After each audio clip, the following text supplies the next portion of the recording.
please, another applause. Thank you. Senator Orengo, you can wind up. Yeah, I thank you, and I also join you in welcoming the Right Honorable Prime Minister Raila Odinga. I'll just concluding by saying that I wish we are able to put in more resources you may hold on to the county. Hold on, we get the press out.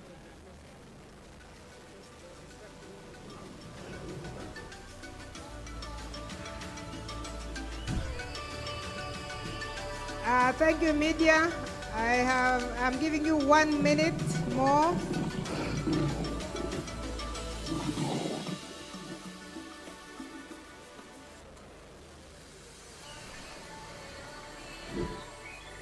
Thank you, thank you. You can now take your positions.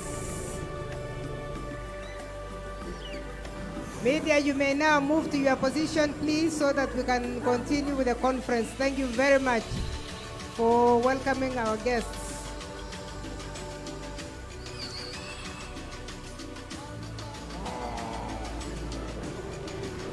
Media, please move to your positions. Move to your positions.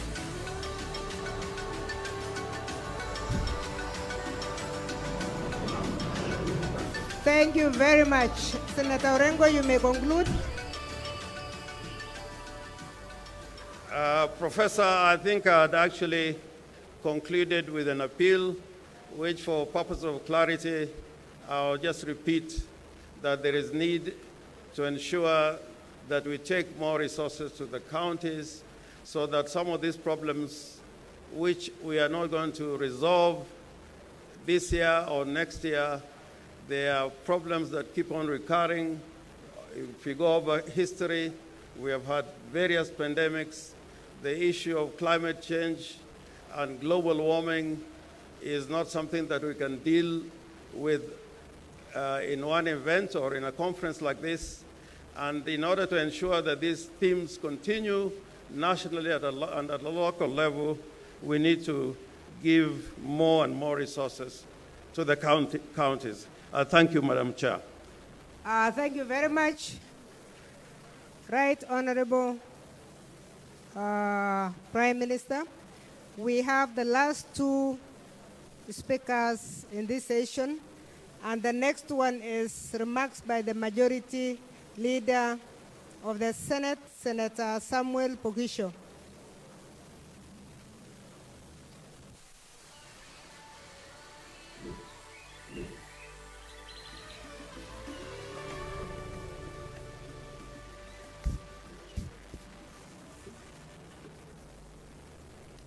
Thank you very much, Session Chair.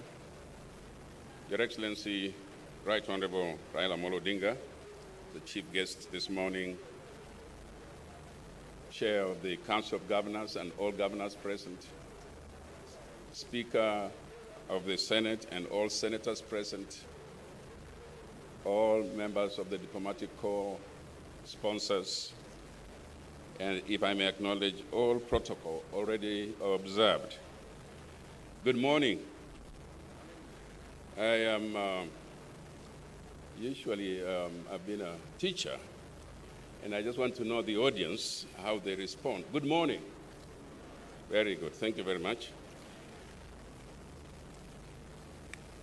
Let me use this opportunity to thank the organizers of this great conference, this Devolution conference, the 7th one, dealing with a multi-level governance for climate action under the sub-theme of subnational mobilization in unlocking the full potential of climate change, climate action in post-COVID era, and giving me this honor to make a few remarks.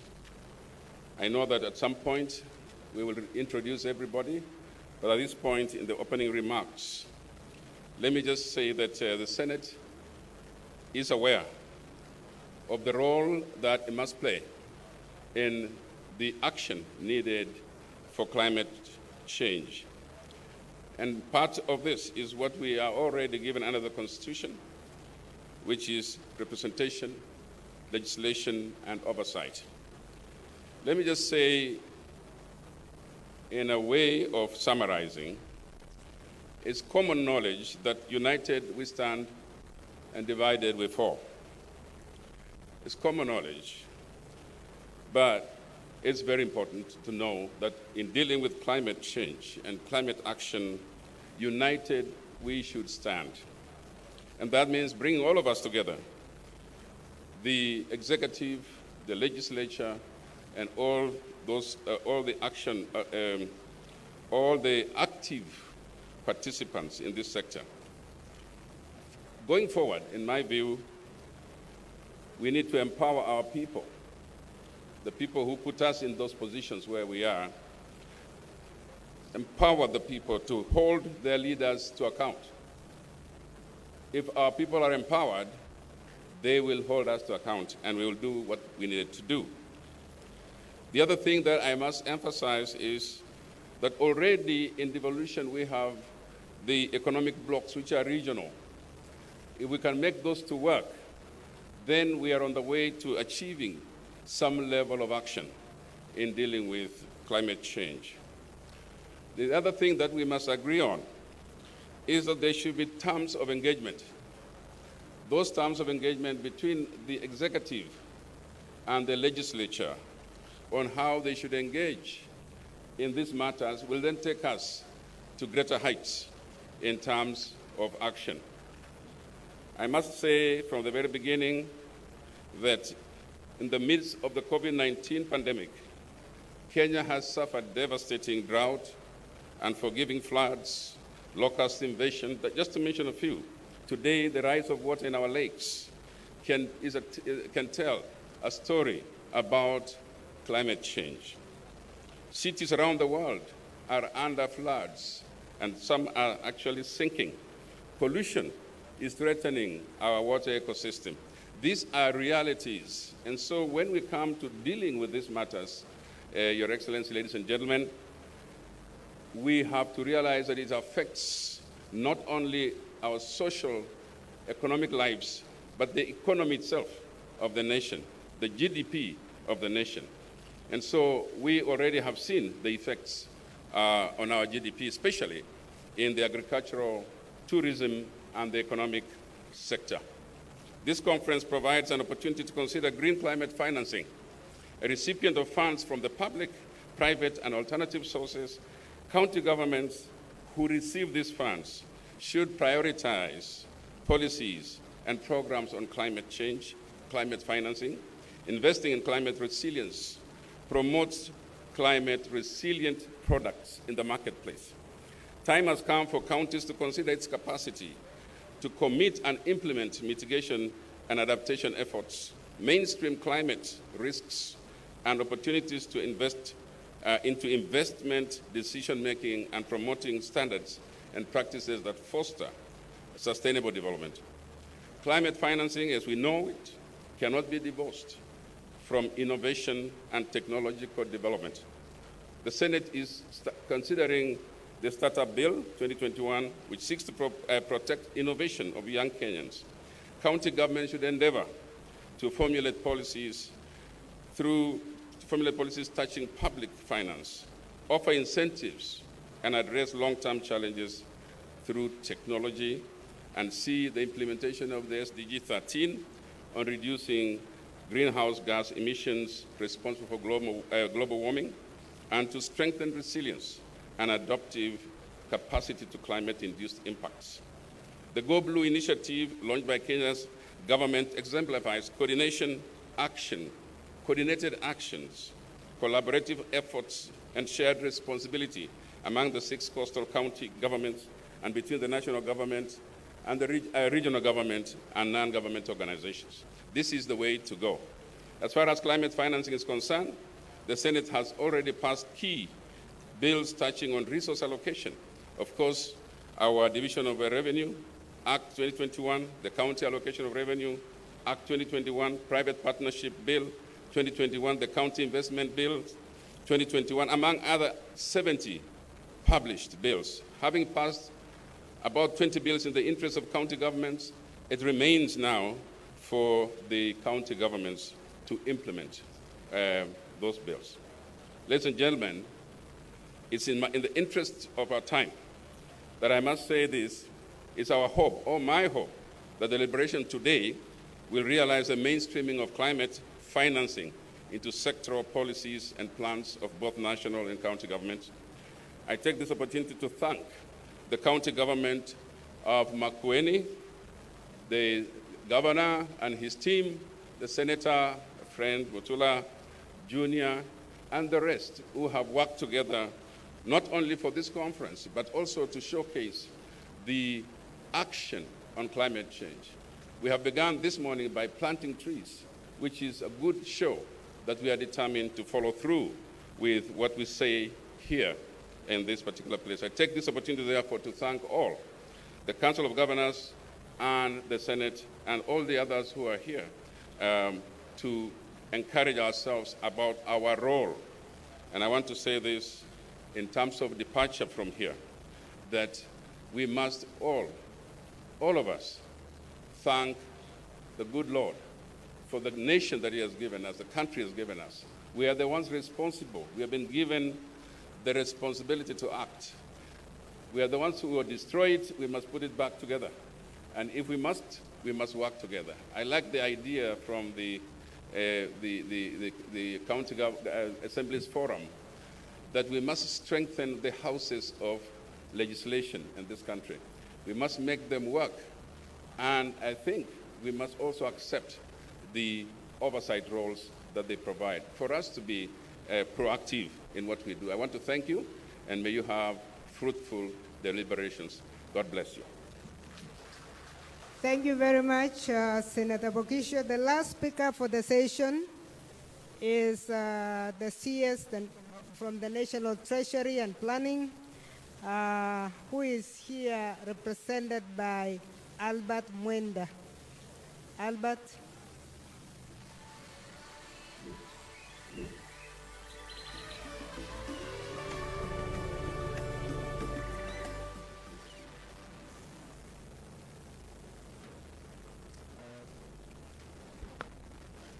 Thank you, Madam Deputy Speaker of the Senate.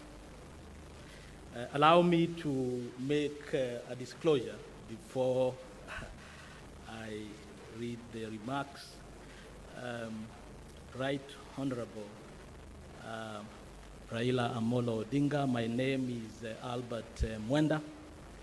I am the Director General of Budget, Fiscal and Economic Affairs at the National Treasury.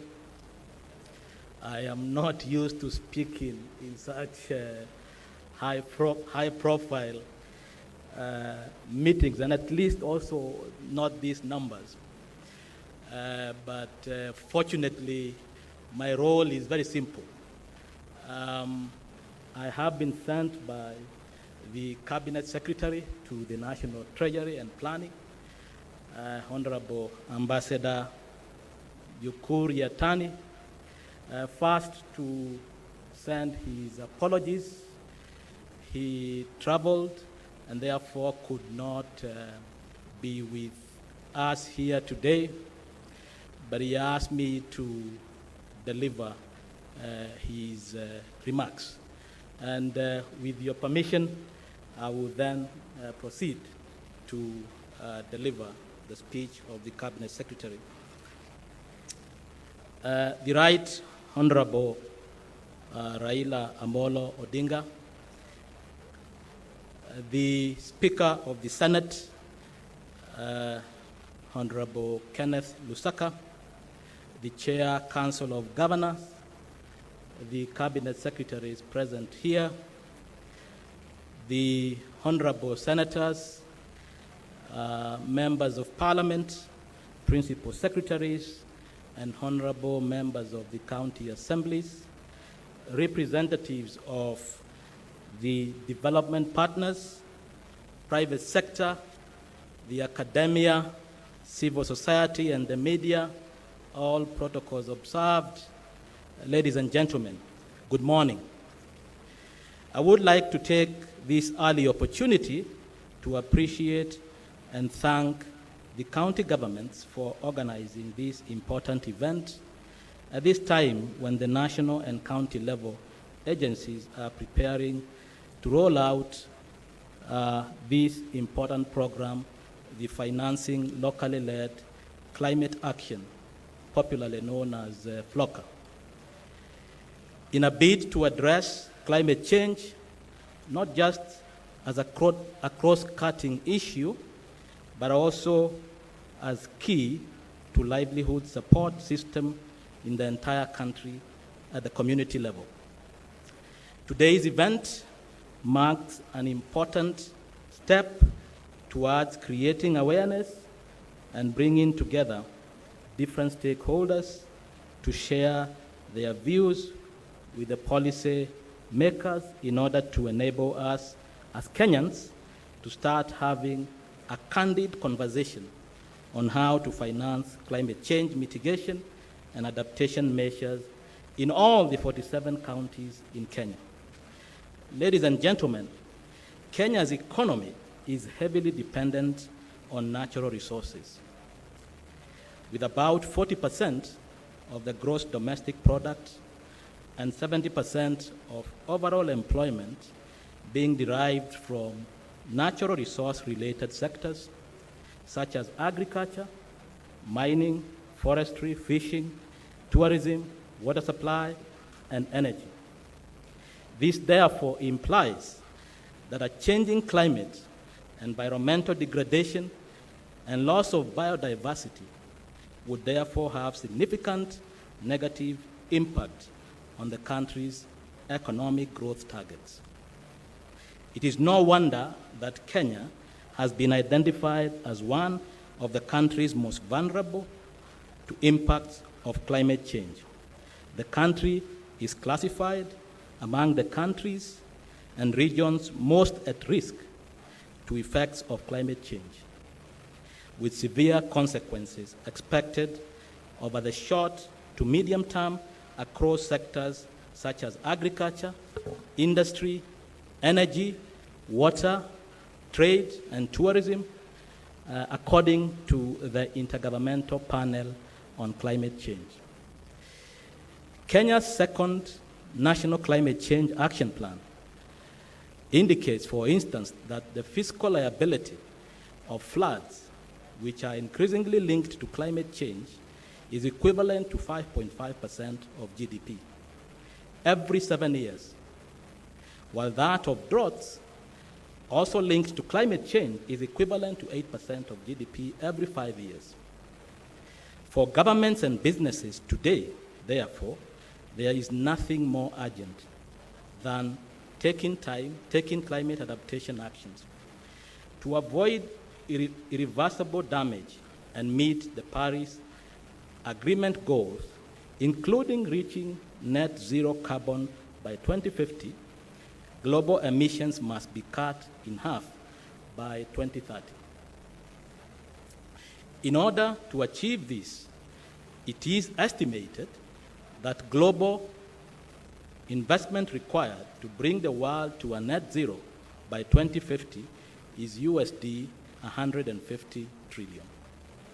Ladies and gentlemen, it is worth to note that 66% reduction in emission is possible using just the mature technologies that exist. For example, in the renewable energy sector, such as solar, wind, and geothermal, as well as embracing climate-smart agriculture, biodiversity, catchment areas conservation, green building, and so on. Countries and companies that firmly embrace these opportunities, among other sustainability and climate innovation initiatives, will play a vital role in saving the planet, as well as building local communities' adaptive and resilience capacities. Equally crucial, they will create business advantages in such forms as increased market share, enhanced cost efficiency, boosted valuations, and the ability to attract and retain top talent. In order to fast-track the just and green transition, there is need to strengthen national, county, and local level adaptation capacities, which is the key objective of the Financing Locally Led Climate Action Program that is underway. This calls for broad stakeholder engagement in the definition of clear rules and goals for adaptation targets and eligible project pipelines to be financed by the climate and or green funds. Ladies and gentlemen, the National Treasury recognizes the importance of financial institutions having better understanding of the climate change risks they face. A better understanding of risks will not only enable financial institutions to better manage those risks, but will also help in identifying new investment opportunities for economic growth and employment. To this end, several efforts have been made to mainstream climate change into the financial sector. Allow me to highlight just a few. First, the National Treasury has developed the National Climate Finance Policy of 2018. Second, we have developed corporate and sovereign green bond policy frameworks, thus unlocking opportunities to tap into finance for green investments. Third, we have developed climate finance training curriculum for both the national and county officials. In addition, the National Treasury has partnered with other institutions to develop climate finance training program, which is currently being implemented.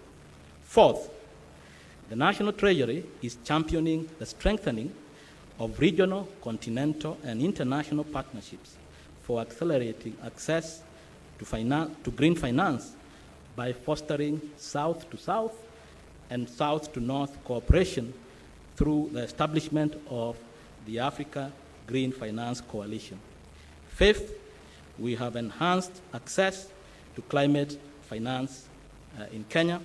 Sixth, we have secured a second opinion by CSIRO on the bankability of green projects pipeline, and robustness of the Kenya Sovereign Green Bond Framework has been given a high rating of medium green.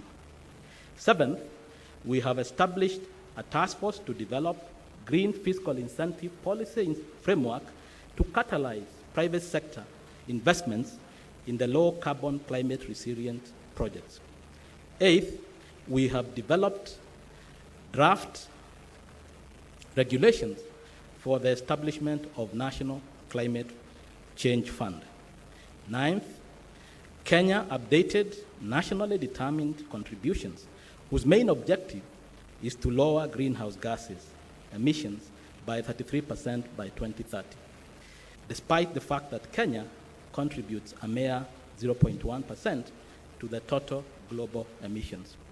10th, the National Treasury has built capacity within the national and county entities and continues to do so to enable them develop bankable projects pipeline as per requirement of global funding institutions.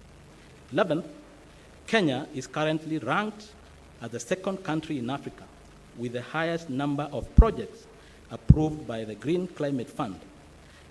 That is about 14, all valued at USD 212 million.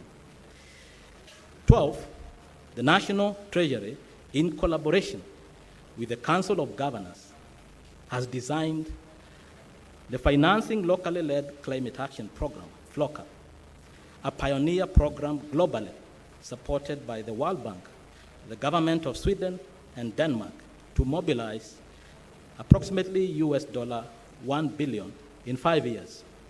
These funds will finance adaptation and resilience building measures in all the 47 counties at community level. As of today, under FLOCA program, over 32 counties have enacted Climate Change Act, established Climate Change Fund, dedicated a county executive committee member in charge of climate change, and established climate finance and change units, dedicated average of approximately 2% of the development budgets, with a view to enhancing their capacity for faster implementation of programs. Last but not least, it is worth noting that NEMA, Acumen, and the Kenya commercial banks have been accredited by the GCF, the Green Climate Fund, thus opening an avenue for private sector to access funds to finance green projects. The reforms highlighted above will be important in enabling Kenya to finance the recently updated nationally determined contributions, the green projects pipelines that are being identified, as well as our national adaptation plan. These efforts will also support the government of Kenya's effort to build back better as a green and resilient economy from the pandemic and accelerate our transition to a low-carbon economy driven by significant green finance from private and public sources. As I conclude, ladies and gentlemen, I call upon all of us to continue working together to effectively roll out, adequately support the implementation of the national and county climate-related policies and programs as a means to mitigate on climate change. Thank you and God bless you, Honorable Ambassador Uhuru Kenyatta, EGH, Cabinet Secretary, National Treasury and Planning. I thank you.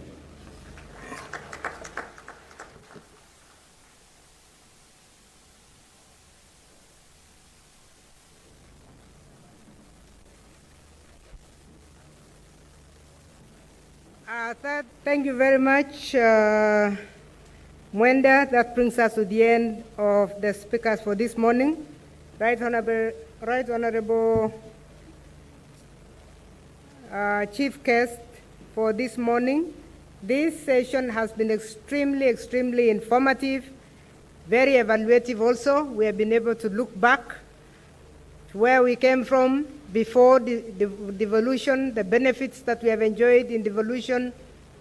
The same speakers have been able to also point out challenges that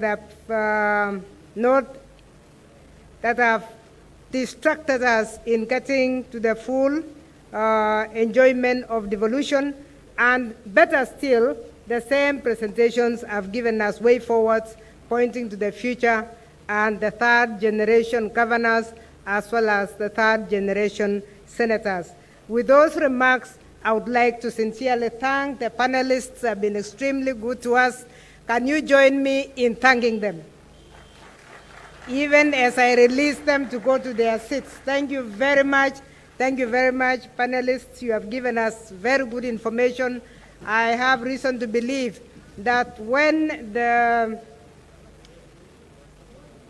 proceedings of this conference are released, a lot of information will be tapped from the presentations that have been made. Honorable delegates, I would now like to give the program back to Wilfred Rijuma, because we are out to reorganize the program a little bit as we have the opening ceremony coming up shortly. Thank you very much and God bless you.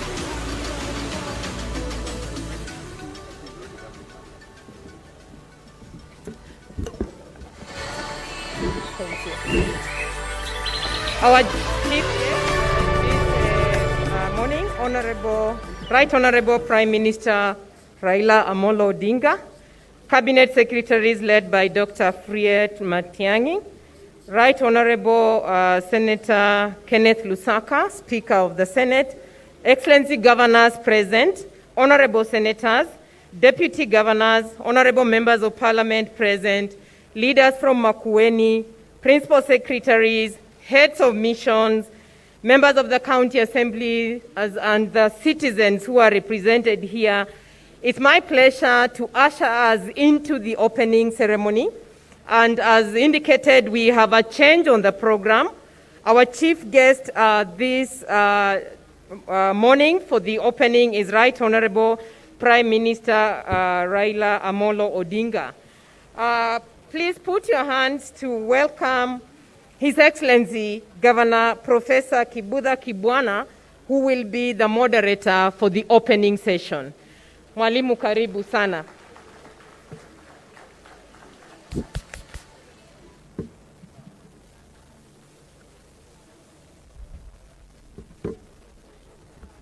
Thank you very much, and hamjambo tena.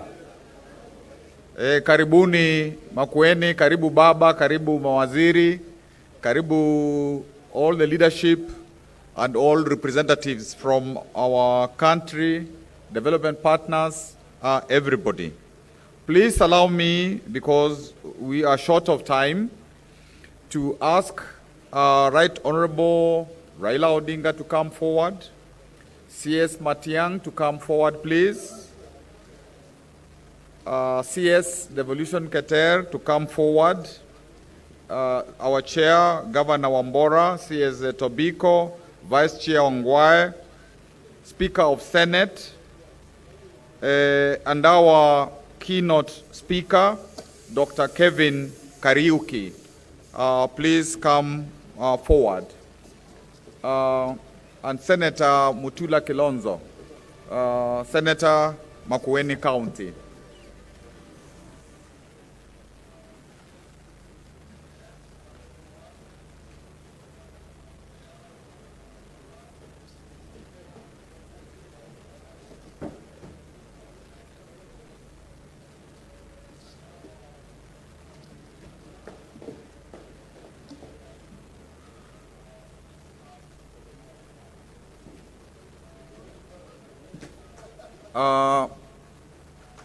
We will begin by asking Senator Mutula Kilonzo, the host senator, to come to the podium and to address us. And for the initial speakers, please, 5 minutes. If you can do less, we shall appreciate. Honorable Senator Mutula Kilonzo, karibu.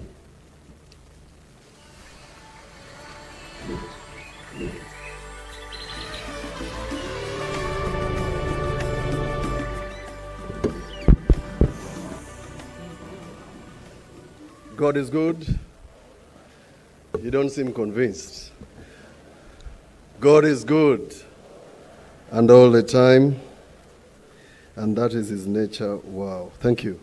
The Right Honorable Prime Minister Raila Odinga, Cabinet Secretaries led by Matiang'i, my friend Tobiko, Cabinet Secretary Keter, Governors present led by Governor 001, Hassan Hali Joho, Governor 047, Governor Kananu, my own governor, and our First Lady, Nazi. Where are you? Yes. My friend Isaac Kalua, I hope you will be recognized at some point. Where is Isaac Kalua? Green Africa Foundation. Chief Conservator, John Kamau, I must recognize you for the work that you have done. Karibu Makueni. First things first. We hope that you are enjoying yourself in Makueni. I can see a lot of you are feeling the heat. Those are the effects of climate change. Get used to it. It's not going to change. We were hoping that we would have some rains. Now, on the theme of what we are discussing, allow me to make just 1 or 2 remarks. In the summit in Glasgow 2 weeks ago, somebody said, we are digging our graves. The people who said we are digging our graves come from beautiful cities in the world: Stockholm, Geneva, London, Beijing, Washington, UAE, Sao Paulo, etc., etc. In our own region here, and I want to say this without any fear, that we have allowed polluters to pollute the source of water for Makueni, Machakos, Kitui, and otherwise downstream. The Athi River is the most polluted water source in Kenya. When it is in Athi River, it's black. When it's in Machakos, it's light green. By the time it comes to Makueni, it's yet another color. Why are we allowing polluters to pollute the water source that is killing our residents. While they say in those cities, we are digging our graves, in Kenya, we are already in our graves. And I hope we are going to have a serious resolution about dealing with people who are affecting our environment, beginning with Athi River. Number two, allow me to congratulate CS Tobiko and John Kamau, the Chief Conservator. A few months ago, we realized that there were people logging our forests up in one of our constituencies where we have 2,600 hectares of forest cover. I called CS Tobiko, together with the Chief Conservator. The person in charge in Makueni was interdicted, and for the first time, we now have a community forest association courtesy of the CS Tobiko and the Chief Conservator. Wapigieni makofi. We want to transform those forests now, with the help of Kenya Forest Service, into livelihoods, changing livelihoods. If we can have beehives there, I've spoken to Waziri. If we can do that, we'll be happy. Somebody mentioned that in Bahamas, they said that Bahamas will be underwater in 2095. Now, when I was a young man, I represented a gentleman from Baringo, and I used to visit Lake Baringo, where there was a gentleman with 5 wives and 5 islands. Those 5 islands are now underwater. Lake Nakuru, part of it, is now underwater. So climate change is real. And what we are missing is not legislation, because we have the Climate Change Act. Makueni has its own climate change policy. What we are missing, ladies and gentlemen, in Makueni today is political goodwill.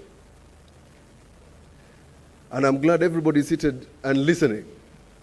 And the bigwigs are behind me.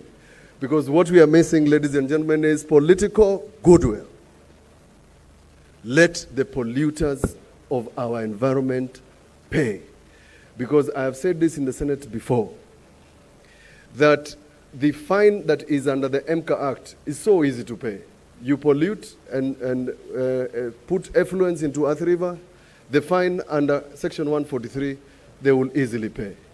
Why are we allowing people to pollute our environment? I will end there, but I will not forget to tell you, on your way home, after 3 days, if you are using Makueni, Wote to Katumani Road, stop at Etangine and buy some fruits. Buy some fruits, and if all women greet you and say wacha, don't say siwachi. The correct response is so. You say if you are using this route from Makindu to Hunters all the way up, Emali, Sultan, stop and buy a fruit. You bless this county. We are the top producers of mangoes in Kenya today. It's unfortunate you have come before the season. We are also a producer of the Pixie oranges that, of course, have dried because of the adverse conditions. So, Governor, I hope that you can get a resolution, and because of the adverse weather, I can see that we are going to have drought, and that drought needs to be mitigated. Welcome to Makueni once again. My dear colleagues in the Senate, the Speaker will introduce you. I've only seen one member of Parliament. His name is Patrick Moyo Musimba. He's the only one I have seen. Karibu, Patrick Moyo Musimba. Asanteni, Mungu awabariki.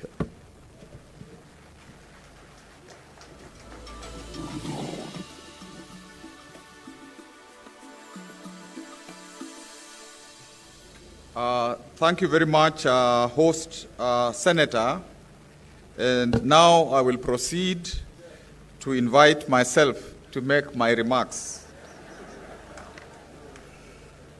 I think I had dispensed with the protocols, Baba and our CS Matiang'i and the CS Environment and CS Devolution and all leaders. On behalf of the people of Makueni, we really invite the rest of Kenya to this 7th annual Devolution Conference, which will mark the end of the annual happening of this event. So karibuni sana. Please enjoy yourselves in the conferences, in the breakouts, and in Makueni at large. We have purpose to be very generous so that you have a good time. When we went to Kirinyaga last time, they had a bit of challenge with English. They have a motto, Kirinyaga is rising, but some of them were saying Kirinyaga is lysing. We have also a challenge with Glasgow, and some of our people are saying Glasgow. And so this is our Glasgow. And so coming to the, in the hills of COP26, this is really a very important event, and particularly when it is addressing subnational matters of climate change. So it is like we were prophetic, chair of council, when we thought that this should be the theme of this meeting. Honorable the Prime Minister, devolution has really come of age. These 9 years going into 10 years, many things have happened, and when you visited the exhibitions, you were able to see some of the innovations, some of the things that are happening in each of our 47 counties. And we are happy to note that in this meeting, as we consider where devolution has gone, as we consider climate change, we are happy, very happy to note that devolution really has settled and it is irreversible. And one of the things that indicate this to me is even in the sphere of climate change, counties have actually done more than was expected. Because although it may be a relatively new phenomenon on the continent in terms of dealing with climate change, about now 33 counties have already passed climate change legal framework after policy, and even dedicated funds for climate change adaptation. And that in itself says volumes about how these counties are considering the challenge of climate change. And as some, the speaker from the National Treasury on behalf of the Cabinet Secretary said, the question now is really working together to make sure that there is funding at these levels. And indeed, even when the interfaith group, I think led by Archbishop of Nyeri, Moheria, those faith people focused on, again, the question of funding. And we hope in this meeting we are going to have a very robust resolution saying how this will happen in a very concrete way, so that we don't talk, go away, and nothing much happens thereafter. And even the 14 counties that have not passed this legal and policy framework are at the tail beat of it. And we congratulate the county assemblies for a job well done in this area. Again, the county governments have established climate change. Apart from the fund, they have established also climate change planning committees. For example, in Makueni, which was one of the first counties to come up with legal framework and dedicated funding, in each of our 30 wards, we have climate change planning committees, and actually some of the representatives are here, some are showing at the exhibition, to say that climate change must be, the implementation must be at the local level, it must be at the grassroots, because if that doesn't happen, then we won't really achieve what we want to achieve. I am very happy, as I conclude, I'm very happy to note that even before Glasgow, the youth of Kenya, through the local conference of youth, themselves were very eloquent on what the youth and what the country should do to combat the climate crisis. And we really applaud the efforts of the youth, and we hope that the youth, the women, persons with disability, disadvantaged communities will be very central in terms of making sure that this agenda is carried forward. I had a conversation with the Engineers Board of Kenya, and they said because of these floods and because of those vagaries, it is important for audits of some of the structures we have built before in the local authority era, and even now, for an audit, not a punitive audit, but a friendly audit to be done so that we can be warned if some of the buildings could be endangered, and we can also use their capacity when we are building major structures, because that is happening. So that we are helped. I believe that after this conference, because now it will be biannual, if it was possible, the alternative here when we don't have this conference, to have a subnational conference on climate change, so that we keep on comparing notes. That would be a very, very positive thing. Just to emphasize, work at the local level, funding for real, and at the local level, and that's why we are very happy with the FLOCA.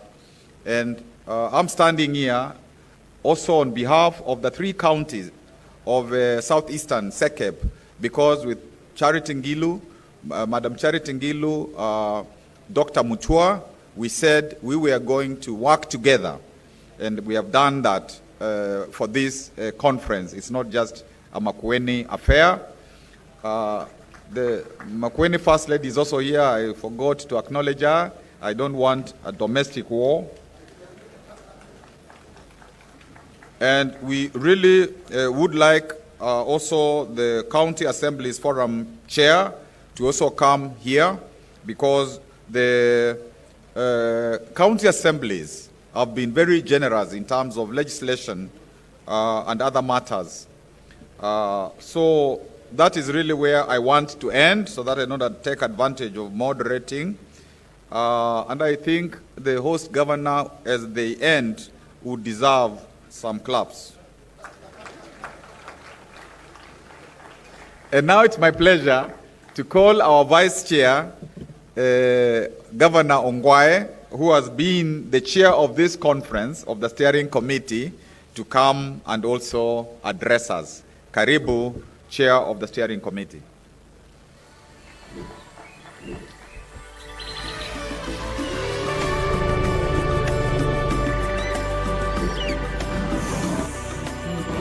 Thank you very much, the governor of this great county of Makueni. God is good, and all the time. Thank you very much, ladies and gentlemen. The chair of the County Assemblies Forum, if you are there, please come and sit here. If you are not, I would ask the Secretary General Chepkwony to come and sit here. Please, yeah, come and sit here, Waome. You deserve to sit here in front.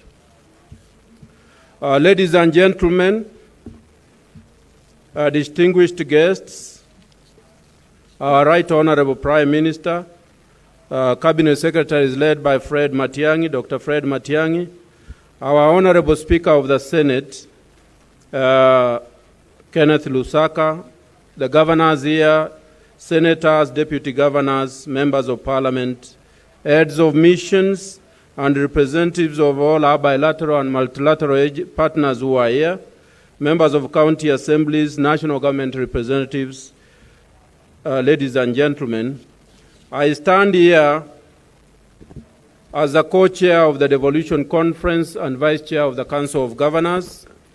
And before I say anything else, I would want to indicate that we are in this room. We have members from the county governments, both the executive and the county assemblies. We have members from Senate. We have members from the executive. My role will be very simple, to introduce members of the county governments. And I would now kindly want to ask members of the county assemblies who are in this room if you can very kindly stand so that you salute. All members of the county assemblies who are here, thank you very much, ladies and gentlemen, and be blessed. I would also want to indicate that we have two first ladies here. Our good governor for Makueni only remembered his wife, but there is the first lady for Kisumu. I hope that she is in the room. Please stand introduced. Thank you very much, ma'am. Thank you very much, and karibu. We also have in this room a number of deputy governors. Deputy governors who are here, please stand and salute. I can see my deputy governor from Kisii and all the other deputy governors. Asante sana, you do a great job down there. Then we have now the governors, the CEOs of all the counties. There are over 25 governors here. I kindly would want you to come forward so that your photo is taken, because these photos become monumental for the Council of Governors. Can you please come here in front very quickly? Because I know that the Speaker is going to introduce the senators. I know that Dr. Matiang'i is going to introduce the CSs and other senior officers. I have this opportunity to introduce you. If you can stand facing the other side, please, and I'll be able to mention your names. And I want to mention, so that it's on record, that the President is in attendance in this meeting and is being represented by the Cabinet Secretary for Interior and Coordination of National Government, CS Dr. Fred Matiang'i, but the President is in attendance. Thank you very much. The governors that we have here, we have my chair, the governor for Embu, Martin Wambora.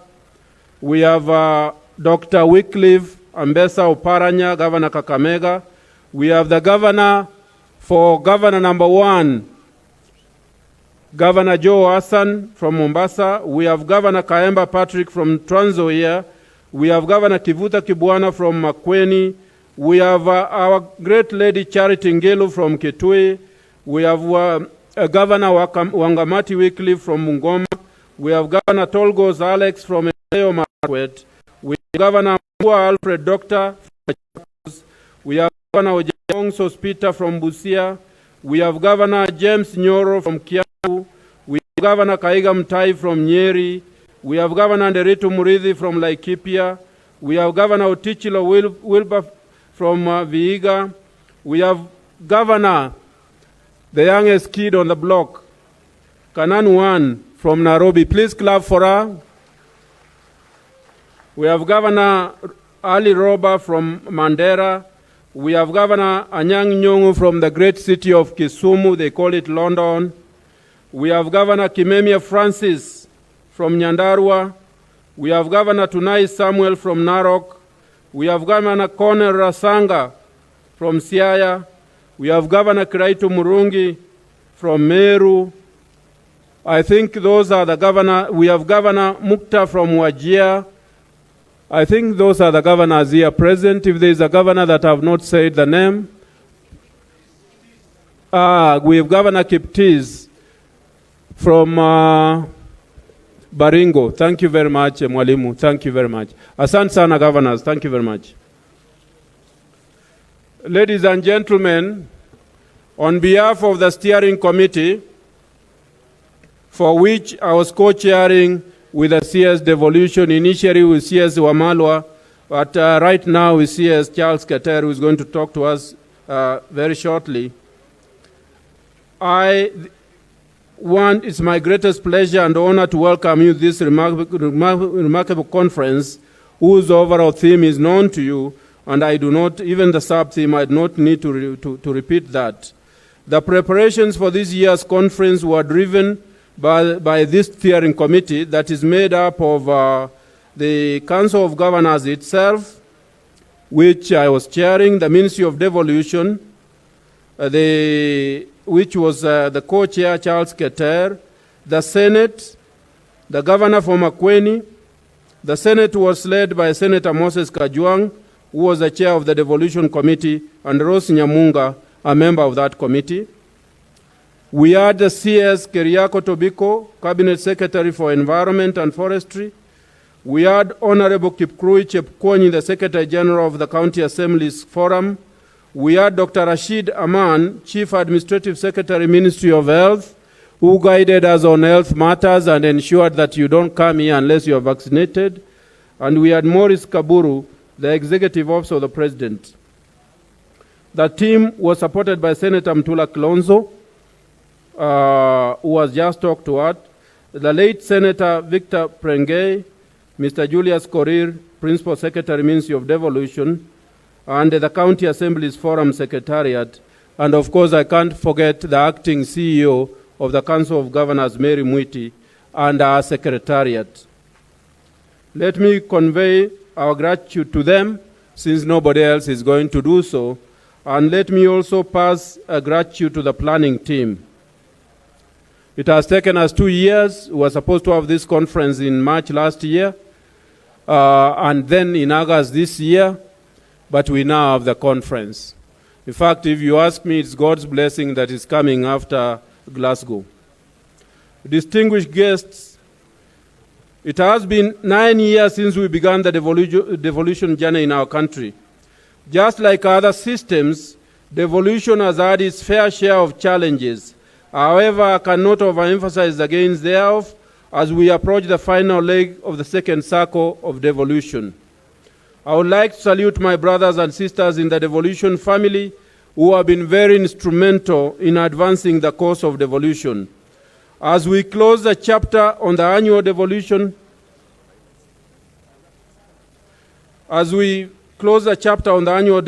conferences, we shall be starting by annual conferences. We celebrate how important this event has become in the devolution calendar, and the conferences have also served as a scorecard for custodians and stakeholders of devolution, especially county governments who have been constitutionally empowered to ensure that service delivery in the counties is undertaken equitably, fairly, cost-effectively, and profitably. I would like to call, therefore, upon each and every one of us to participate in the deliberations, especially in the breakaway sessions, where various topics touching on climate change will be examined in earnest. The following, ladies and gentlemen, is the status of the implementation of the resolutions of the joint communique of the 6th Annual Devolution Conference in 2019 that was held in Kirinyaga. There were 18 areas, but I'm going to go through the main areas very, very quickly. The first one, the own source revenue policy was developed and disseminated by the National Treasury in consultation with the county governments. The policy is now at the implementation stage at the county level. Number two, in collaboration with the county governments, the Kenya National Bureau of Statistics developed the Kenya Strategy for Development of Statistics with the aim of harmonizing statistics production in the entire national statistical system. The system is being implemented.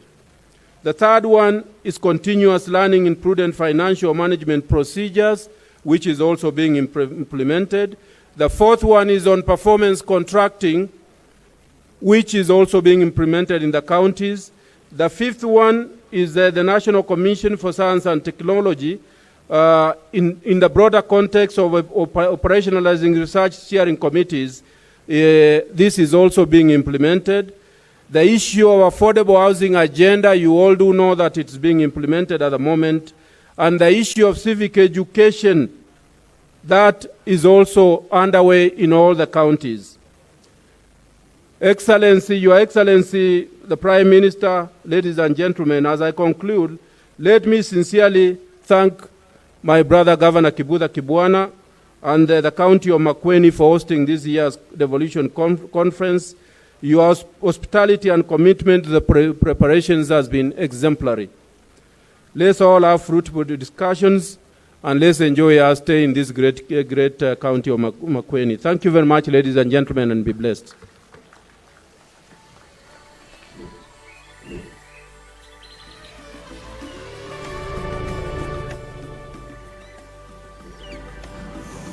Please, as we continue, I think we will try to be brief so that we can finish in good time this opening ceremony. Now I take this opportunity to welcome a little one who has a poem. Amina, please come and give us the poem. And where will Amina do that from, and where is the mic? Oh, she's mic'd. Thank you. Karibu, karibu, karibu sana.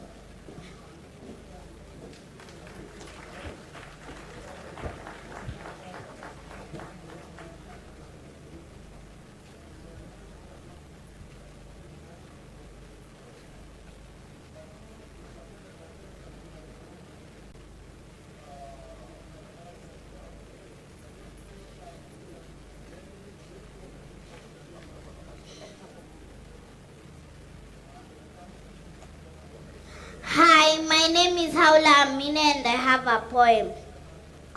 Oh, wow! Oh, nature! Oh, beautiful nature! How I love you! You make me feel happy.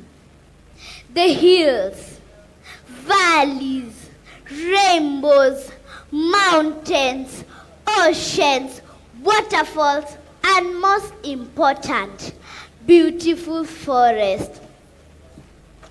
Wait a minute. My mommy told me a long time ago, before I was born, Professor, I don't remember her name, but I remember what she said. Nature is very unforgiving. If you destroy nature, nature will destroy you. Please remind me her name. Yes, the late Professor Wangari Maathai. Oh, how I wish, like the little hummingbird, I'll do the best that I can. In my little voice, I will use big words like SDG 13, climate change, climate action, and global warming to tell the world to grow trees. I know they will listen to me. We will have big forests. Did I just say forest? I meant the home of trees, fruits, wild animals, birds, and beautiful flowers. Did you know that trees give us rain, firewood, food, and timber? Fresh air. I breathe fresh air of the trees that were planted and watered. Our teacher told us to plant 10% of trees. Why not plant 100%? I don't understand. I'm sad, so sad. I see trees crying when we cut them. They scream, they feel pain. Please listen to them. Just because they can't talk, is that why you cut them? Please, please stop. Come one, come all. Help me save the trees. Raise your hand if you want to save the tree. 1, 2, 3. Everybody wants to save the trees. CS Tobiko will show us the way, because we all want to be healthy. I remember my friend, Mutahi Kagwe. If you treat this disease normally, it will treat you abnormally. Wash your hands, wash your hands, wash your hands. Keep your distance, keep your distance, keep your distance. Wear your mask, wear your mask, wear your mask. Oops, sorry, back to my story. We should all grow trees. But remember, if trees die, we all die. This is Advocate Haula Amina, the voice of the little ones.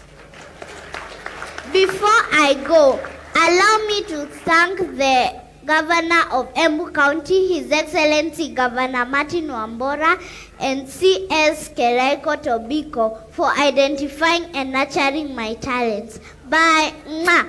Thank you.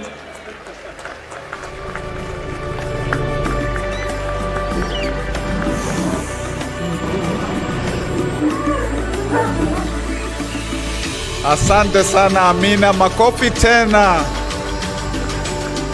Asante, asante, asante. Powerful message. And now I want to call the Vice President for Energy, Power, Climate Change and Green Growth, Africa Development Bank, so that he can give us, Dr. Kevin Kariuki, he can give us his speech.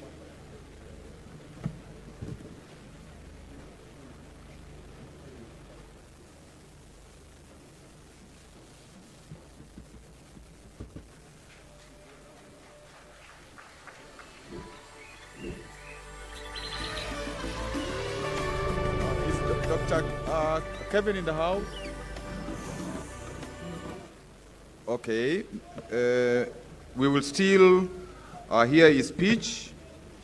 Now, let me call Cabinet Secretary, Minister for Environment and Forestry, Honorable Keriako Tobiko, and he will compete with Amina. Amina identified him as a mentor, so let's see the competition. And please, let's be brief as possible.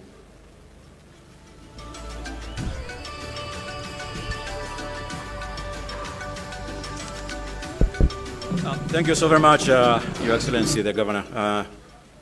The Right Honorable the Prime Minister, my colleague ministers, and led by CS Fred Matiang'i, Excellencies the Governors, Excellencies the Ambassadors and High Commissioners, and other members of the Diplomatic Corps, members of Parliament, Senate, and National Assembly, governors again, and my colleagues. I have PSS. Where is my PS?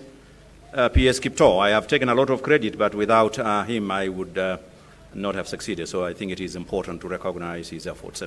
Your Excellency, please clap for him. Your Excellency, I shall be absolutely short, and because a lot has been said. Climate change is real. You don't need to be a scientist, although science in this case actually is unanimous. All what you need to do is to have your eyes. What is happening here with us? As we speak now, 2 million plus of Kenyans are suffering the devastation of drought. The same with Madagascar, Somalia, and other parts of Africa. In other parts of the world, we have hurricanes, cyclones. We even have a new phenomenon in Canada called the atmospheric rivers. Now we have rivers on the sky, so in the skies. So climate change is real. And secondly, Your Excellency, this conference, and I must register my appreciation. I have worked with the organizers, worked with the governors as one of the members of the steering committee, and I have enjoyed tremendously working with them. And this shows the partnership between the national government and the county government. Previously, we used to play ping-pong games and blame games. But in this, we are in this together, and I truly appreciate the partnership. And we have just come from Glasgow, and I am happy. In Glasgow, actually, you know, we were in the same, similar setting, and huge tents. The difference was this: that in the Glasgow case, we had heaters because it was too cold. Here in Makueni, under the tents, we are opening windows and aircon. So climate change is real and it is devastating. We don't want to play games and blame those who are most responsible, although we know that 20 countries globally contribute more than 80% of the greenhouse gases, and they control the 80% of global GDP, but that's not really the point. The point is we must work together. We appreciate the resources that we have received and continue to receive from our partners. It is not enough, and it can never be enough. And Kenya, using our president, who led our delegation in Glasgow, showcased the leadership Kenya has achieved here in Kenya, in Africa, and in the whole world, using our own internal resources, but also with the support of our partners. Climate change does not discriminate. Tribe doesn't discriminate political affiliations. All of us are in this together as a world. And of course, communities such as ours, economies such as ours in Africa are more vulnerable. And that is a difference between the impacts here and the impacts in more developed jurisdictions. So we must work together in terms of support, in terms of resources, in terms of technology development and transfer, in terms of capacity building, instead of spending so much time on who is responsible. And that is important in itself, but really we must move forward.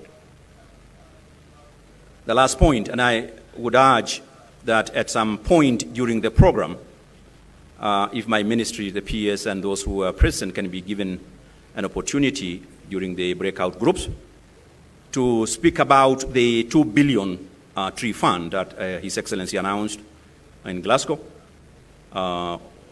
which is an initiative between my ministry, Treasury, and the UNDP and the UN fraternity, because it is a significant facility, a mechanism towards mobilizing resources, but not here, maybe in outward. And also speak to you about the program we have establishing seed centers in the regions and sub-regions, and working with the county governments also to establish county model tree nurseries and going big on bamboo. And finally, we are in the electioneering period. The next couple of months, we'll go into elections. Our president has, since he assumed office, achieved tremendous milestone in the fight against climate change. What I have been waiting to hear, and although I know, of course, the campaigns have not yet started in earnest, well, of course, but I think it is important that we mainstream climate change and environment in our political discourse. And I know some of you, maybe many of you here, are aspirants in the next elections. We have had a lot of theories and principles being espoused by some. I am yet to hear anything at all on what is it that you propose, and here the Right Honourable Prime Minister and your party, and so to others. Where is your manifesto? Where does climate change, which is the most serious threat to humanity and the planet, where does it fall in your manifesto? Or do we risk now, because of the political transition, losing the gains that our president, and they have been spoken to, and I don't need to repeat them because they are there to be seen, they have been seen globally. What happens next post-August 2022? That is important. Now finally, you heard about a girl called Greta Thunberg, who mobilized the youth, the kids, such as Amina. We messed up with nature, we have messed up with their lives, their future. And she, watching what was happening, actually participating in Glasgow, said, there's a lot of blah, blah, blah, blah, blah, blah. Too much talk here, too much speeches, too many speeches, but no action. I hope and I believe, because I know and I have interacted with a number of your governors, I hope that this conference does not become another blah, blah, blah, blah. I thank you.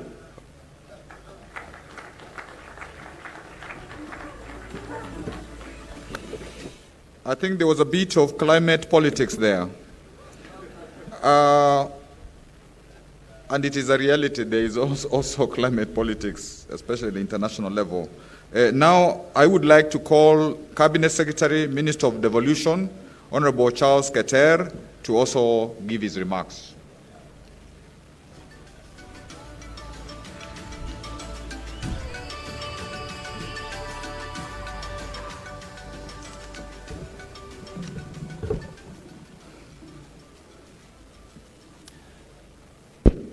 The Right Honorable Prime Minister, Honorable Raila Odinga, my colleague ministers led by our chair, NDICC, Fred Matiang'i. Also with us is Monica Juma, Energy, Cho Mujeru, ICT, and Eugene Wamalwa, Defense, whom I really want to thank him because he's the one who has been the co-chair. I'm just harvesting where I never invested. So I really want to thank Eugene. Excellencies, governors who are here, led by the Chair, Council of Governors, Honorable Wambora, the Speaker of the Senate, Ken Lusaka, the senators, distinguished senators, and members of Parliament who are here, Excellencies, ambassadors, and development partners and private sector, invited guests, good afternoon. I don't want also to forget the team in the Ministry of Devolution, led by my CS, Gideon Mungaro, who is here with us. Thank you so much, Gideon. And also the Principal Secretary, Julius Korir. Thank you so much. And the other team who are here. I want to start by saying it's my great honor to attend this occasion of the 7th and the final annual Devolution Conference here at Makueni Boys High School, Makueni County. This 4-day conference brings together all stakeholders in the devolution space to evaluate the performances of both levels of government on matters of policy, legislation, accountability, good governance, and service delivery to the public.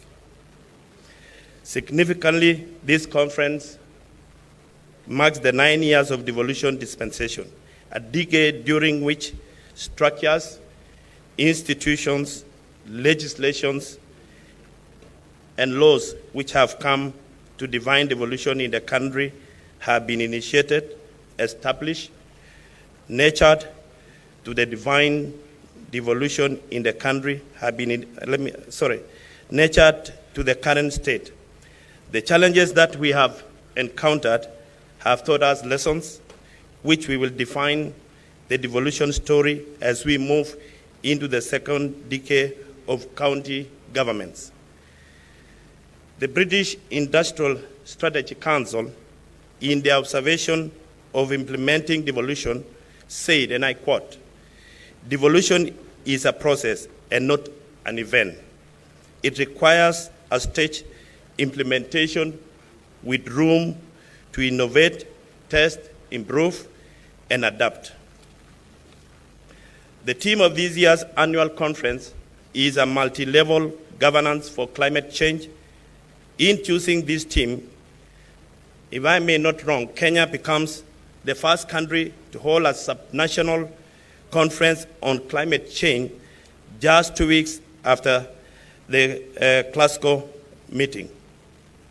Indeed, climate change poses a critical threat to future development, as elaborated by my earlier speakers, particularly in developing countries where food security, water scarcity, urban poverty, high unemployment, increased industrialization activities, and low access to quality healthcare are key matters of concern. I want to say the ministry has continually supported implementation of devolution and devolved system through various programs. Just to name the two, the KDSP, that is the Kenya Devolution Support Program, the Instrument for Devolution Advice and Support, which some of the counties have benefited on those two programs. To support the legal and policy framework for better functioning of counties, I want to say the ministry is currently undertaking a review of the Intergovernmental Relation Act of 2012 and the County Government Act of 2012 to respond to emerging issues since the beginning of devolution. Regulations for the two mentioned legislations are currently undergoing validation. The ministry has also developed the Intergovernmental Alternative Dispute Resolution Regulations that will guide the resolutions of intergovernmental dispute in an amicable manner.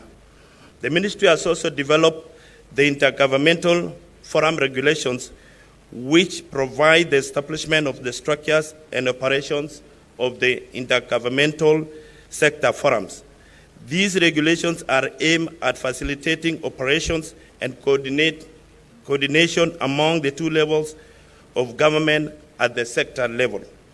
In conclusion, I expect that both levels of government represented here today, development partners, and other stakeholders will use this forum to deliberate on issues and come up with recommendations that will enrich the implementation of devolution as it ushers in its second decade. Thank you so much, and God bless you.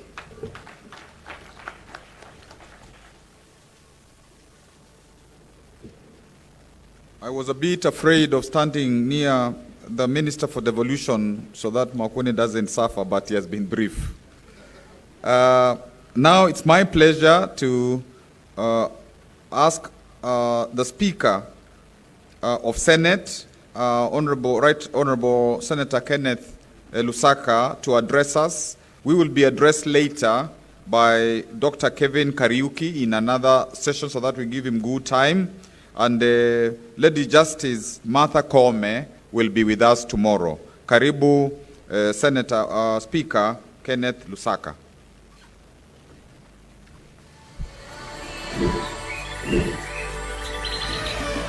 The Right Honorable Prime Minister Raila Odinga, allow me to adopt the protocols as observed by my predecessor speakers in the interest of time, and right away ask the honorable senators to come forward so that I quickly introduce them. Please.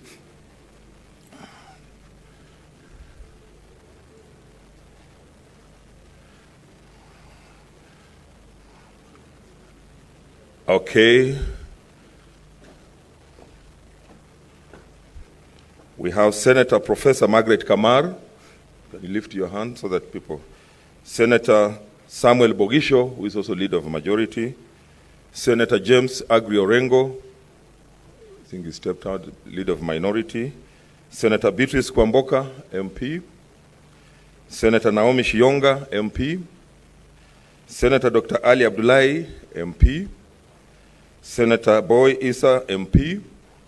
Senator Faki Munyihaj, MP. Senator Dr. Alice Milgo, MP. Senator Isaac Ngugi, MP. Senator Anwar Loitiptip, MP, he was here. Senator Kavindo Mudhama, MP. Senator Mtula Kilonzo Jr., MP.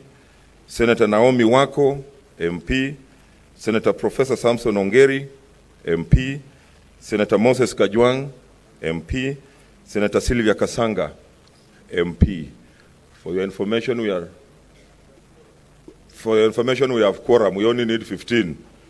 And there are 17, so we can transact business. Senator Wario from Tana River. Thank you so much for coming. Allow me to give them a clap. Distinguished ladies and gentlemen, I'm pleased to join all of you today for this great conversation, being the last annual one and also the last before the next election. This conference has become an important one for the institutions implementing devolution to have candid conversations and remind ourselves of the immense responsibility placed upon us, that of anchoring our devolved system of government. Climate change is disrupting national economies and affecting lives. So we see weather patterns are changing, sea levels are rising, and weather events are becoming more extreme. Thus, Sustainable Development Goal 13 implores all of us to take action to mitigate the effect of climate change.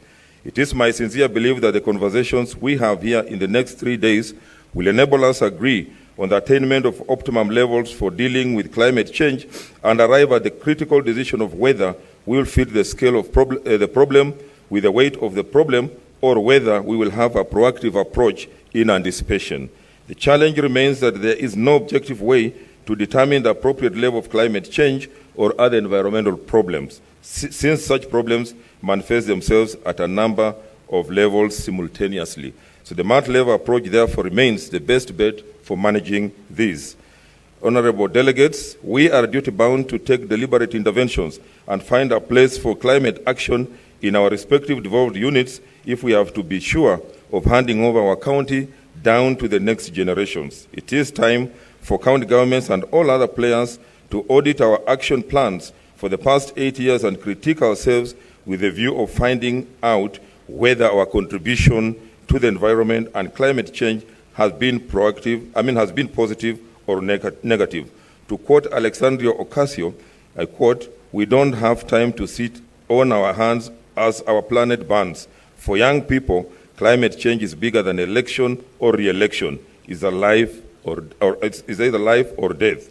As Kenya gears herself for the final lap towards actualizing Vision 2030, it should not be lost on us that there shall not be any industrial, social, political, and economic gains to celebrate if we will not have concrete corresponding climate action plans. We must not think that about the next steps, but also about the next generation. The new climate economy clearly shows that only bold actions can and will deliver at least 26 trillion pounds in global economic benefits between now and 2030. It could also generate over 65 million new carbon jobs by 2030 and over 700,000 premature deaths from air pollution compared with the business as usual, and generate an estimated $2.8 trillion in government revenues in 2030 through subsidy reform and carbon pricing alone. This is according to the Global Commission on the Economy and Climate. So going forward, it will be gratifying to see county governments return a shilling on every dollar to go towards climate change actions. It is unfortunate that in the past, world economies competed for space in the industrial age without due regard to the impact of their actions on the global climate. Today, the same countries have to return more of their gains to attempt to rectify their initial omissions. Let us not allow our country and region to get to that undesirable situation, since as an African economy, we are already overburdened by the sins of others as far as climate change is concerned. Honorable delegates, the advanced human activities have not spared the marine life either, knowing very well that Kenya benefits more on marine life both from coastal and mainland lakes. It is saddening to note that according to recent research, climate change is already impacting marine species diversity distribution along the equator where Kenya lies, and is greatly attributed to rising temperatures and waning of water bodies. This phenomenon continues to manifest itself in the steady rise of water levels in our inland lakes such as Nakuru and Naivasha. We have witnessed death of fish in Lake Victoria and extreme rise of water temperatures in Lake Turkana. If as a nation and region will not work together to rescue our environment through clear and smart climate actions, then we must be ready to carry the curse of that will befall our generations. Now is the time for the national and county governments to become partners to implement a national climate action plan. Internationally, the Paris Agreement recognizes that local and regional governments have an important role to play in global climate action. It is time to take this recognition a step further and craft policies and implementation strategies that are most effective on the ground, that take into account the roles and mandates of levels of government to enable action. Further, we must, as a country, move swiftly from rule-making to implementation and work to strengthen our climate pledges as requested by the COP26 text. As a Senate, we undertake to lead the necessary consultations to ensure uniformity of focus on any legislative amendments necessary to ensuring that the county assemblies support the county executives to implement the requisite laws. As I conclude, I call upon every citizen to start thinking about sustainable contributions we can individually make towards sustainable climate actions as a way of protecting the life of our future generations. So I leave you with the words of the former President Barack Obama, who says we are the first generation to feel the effect of climate change and the last generation who can do something about it. I just want to thank the Senate for its contribution. I think in many years since this conference, this year Senate has contributed immensely towards what you are seeing in this particular hall. So I really want to thank the Senate and pledge that even in future we shall continue contributing more because we are one family of devolution. May God bless you as you continue with your deliberations. Thank you.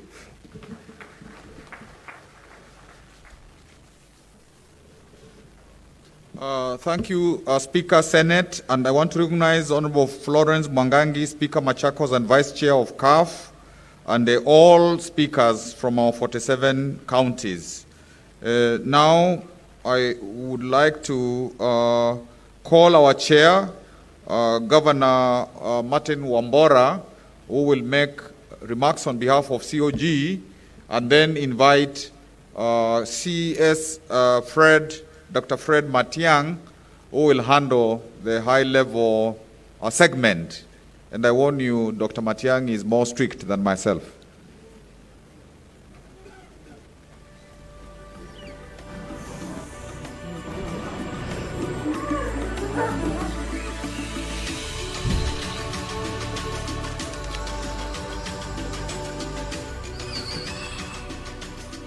Good afternoon.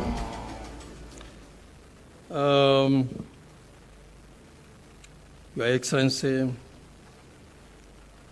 Honorable Uhuru Kenyatta, who is with us virtually, the Right Honorable former Prime Minister, Honorable Raila Odinga, Waziri Dr. Fred Matiang'i,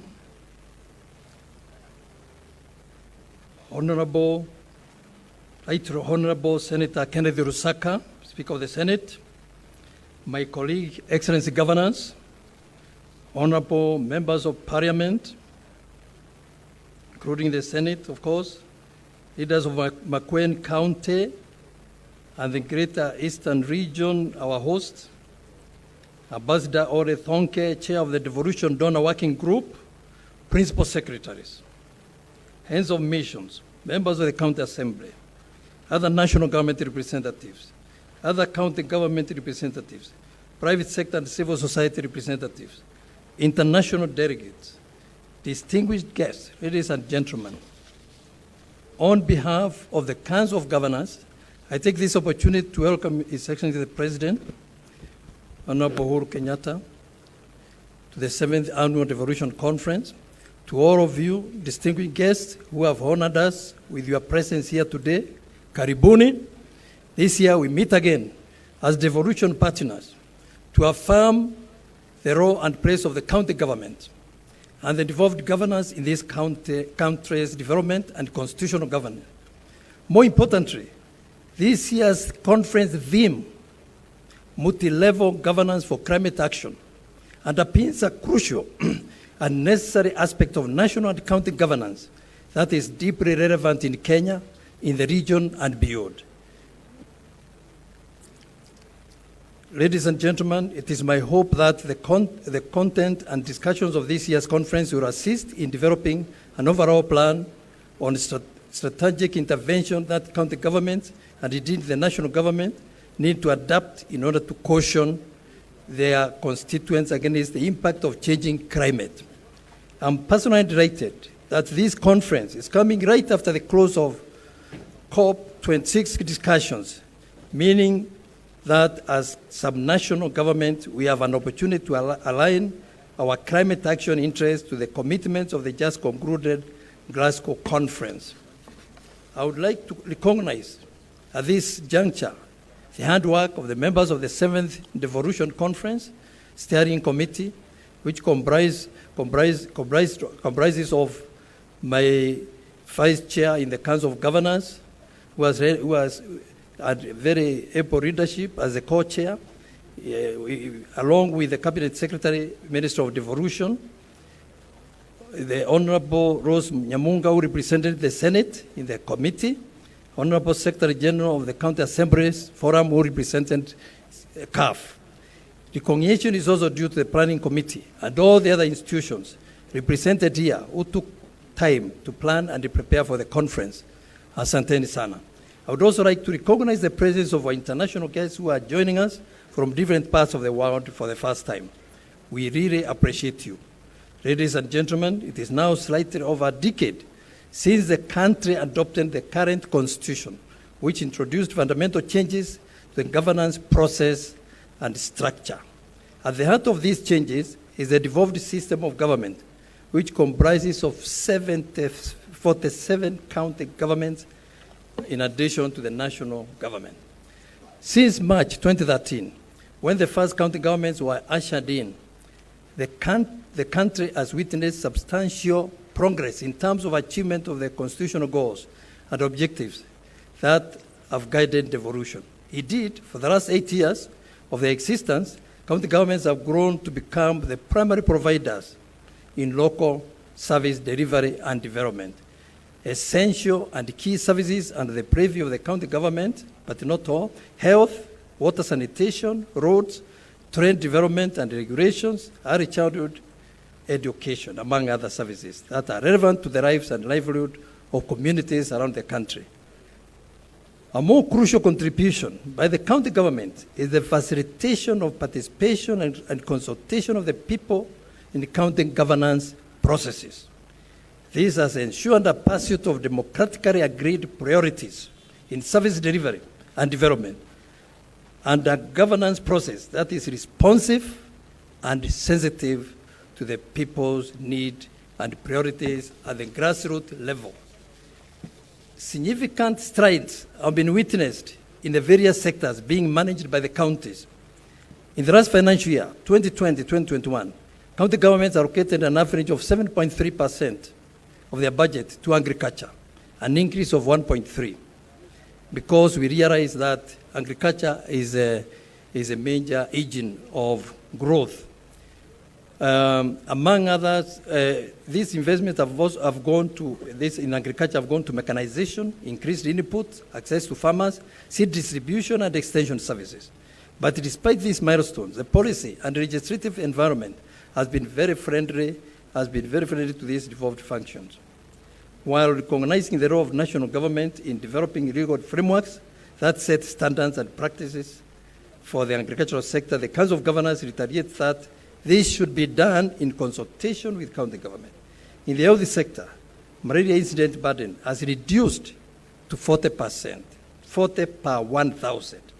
County governments have incrementally funded interventions against the non-communicable diseases, improved screening, diagnostic capacity, and improved capacity for care. The result of these health care investments are reduced waiting time for surgery, improved clinical outcomes, reduced referrals, and efficiency at county health facilities. Maternal and child health programs have also yielded marginal increases in skilled birth attendance, contraceptions, use, prevalence, and immunization coverage. We, however, do admit that the health sector has been plagued by funding and human resource challenges, issues both levels of government are appraised of. In the wake of these challenges, the county governments have remained at the forefront in the management of the novel coronavirus COVID-19 pandemic. Our health systems have faced an unprecedented challenge and their capacity tested to the limit. However, County governments have remained resilient and continue to offer innovative solutions as we tackle the global crisis occasioned by COVID-19. Since the announcement of the first case of COVID-19, county governments have achieved the following. 1, increased isolation beds, increased installation of additional oxygen plants, procured more oxygen cylinders and oxygen concentrators, connected more than 3,000 beds to oxygen, among other measures that have been instituted to manage the pandemic. May I now turn to the early childhood development and education, ECD sector. County governments allocated 4.97 billion in ECD sector in 2020-2021 financial year. With the demand for pre-primary education increasing, enrollment in the county ECD centers increased by 1.02% to 29,130 from 28,383. This includes 470 special needs units established across all the 47 counties for learners with special needs. Distinguished guests, as I mentioned at the beginning of my remarks, this year's Devolution Conference focuses on the subject of climate change and specifically looks at the role of subnational government in climate action. For the next 3 days, we'll look at a myriad of topics such as urban resilience, sustainable food systems, indigenous knowledge, renewable energy, gender and youth, and effective waste management, all with a climate change lens.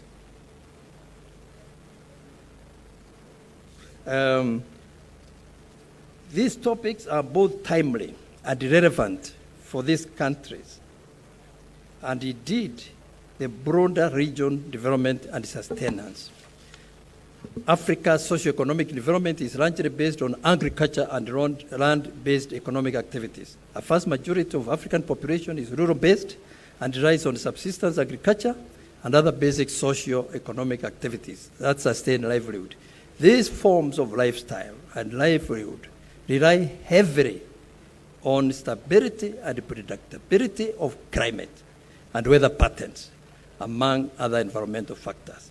It is therefore necessary that any strategies at whatever level that seek to address developmental and governance issues should consider environmental and climatical issues at county levels.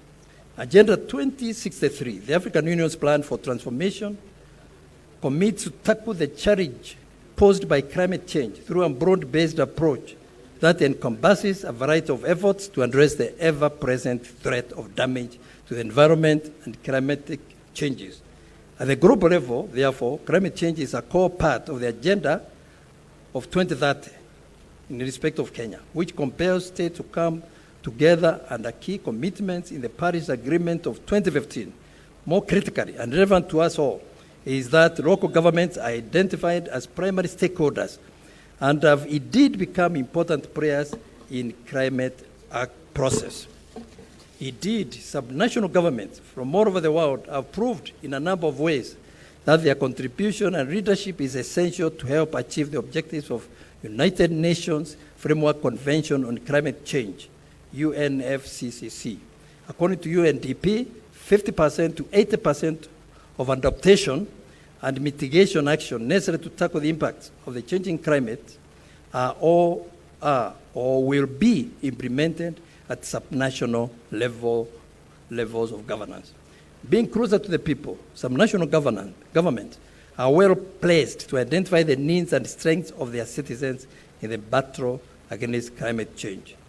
And this is why we are thanking the World Bank for putting most of the money, which will be inaugurated today, to the county governments, all the way up to the world level. This is because in most cases, subnational governments are functionally responsible for service provisions in areas that directly influence greenhouse gas emissions levels, such as transport, agriculture, environment, energy, industry, land, and resource management. I have to finish. Distinguished guests, at the national level, Kenya is signatory to various regional and global instruments that seek to protect the environment, fight climate change, and ensure that environmental rights are guaranteed and protected. Article 2, subsection 2 of Kenya's 2010 Constitution provides that regional and international instruments that Kenya is party to are part of Kenyan law. We also have environmental and land rights as part of our expansive Bill of Rights. This is complemented by the enactment of the Climate Change Act in 2016, which lays down the specific normative framework that is to guide climate action. Over the last few years, county governments have expressed their commitment to the climate action agenda and have, in the process, demonstrated that they are indispensable and dependable players in their process. The various measures that county governments have taken to contribute to the climate action campaign not only demonstrates the technical and sophisticated nature of the solutions needed to tackle climate change, but also the effectiveness and importance of the measures taken. First, county governments have developed and are in the process of developing specific laws on climate change. As at July 2021, 29 county governments and the enacted Climate Change Act, and the remaining ones are at advanced stage of finalizing. Through the Climate Change Act, the county governments have established their own county climate change funds to provide for financing investment to reduce climate change. While all the counties are yet to take full measures to ensure effective climate action, the vital strides made by the county government I have just mentioned will accelerate action in the rest of the counties through mutual learning and action.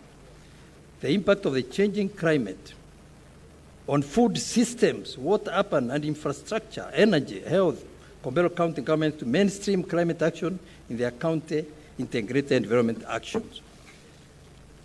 Distinguished guests, as I conclude, the county governments appreciate the National Treasury for including county governments in the development and rollout of financing locally led climate action.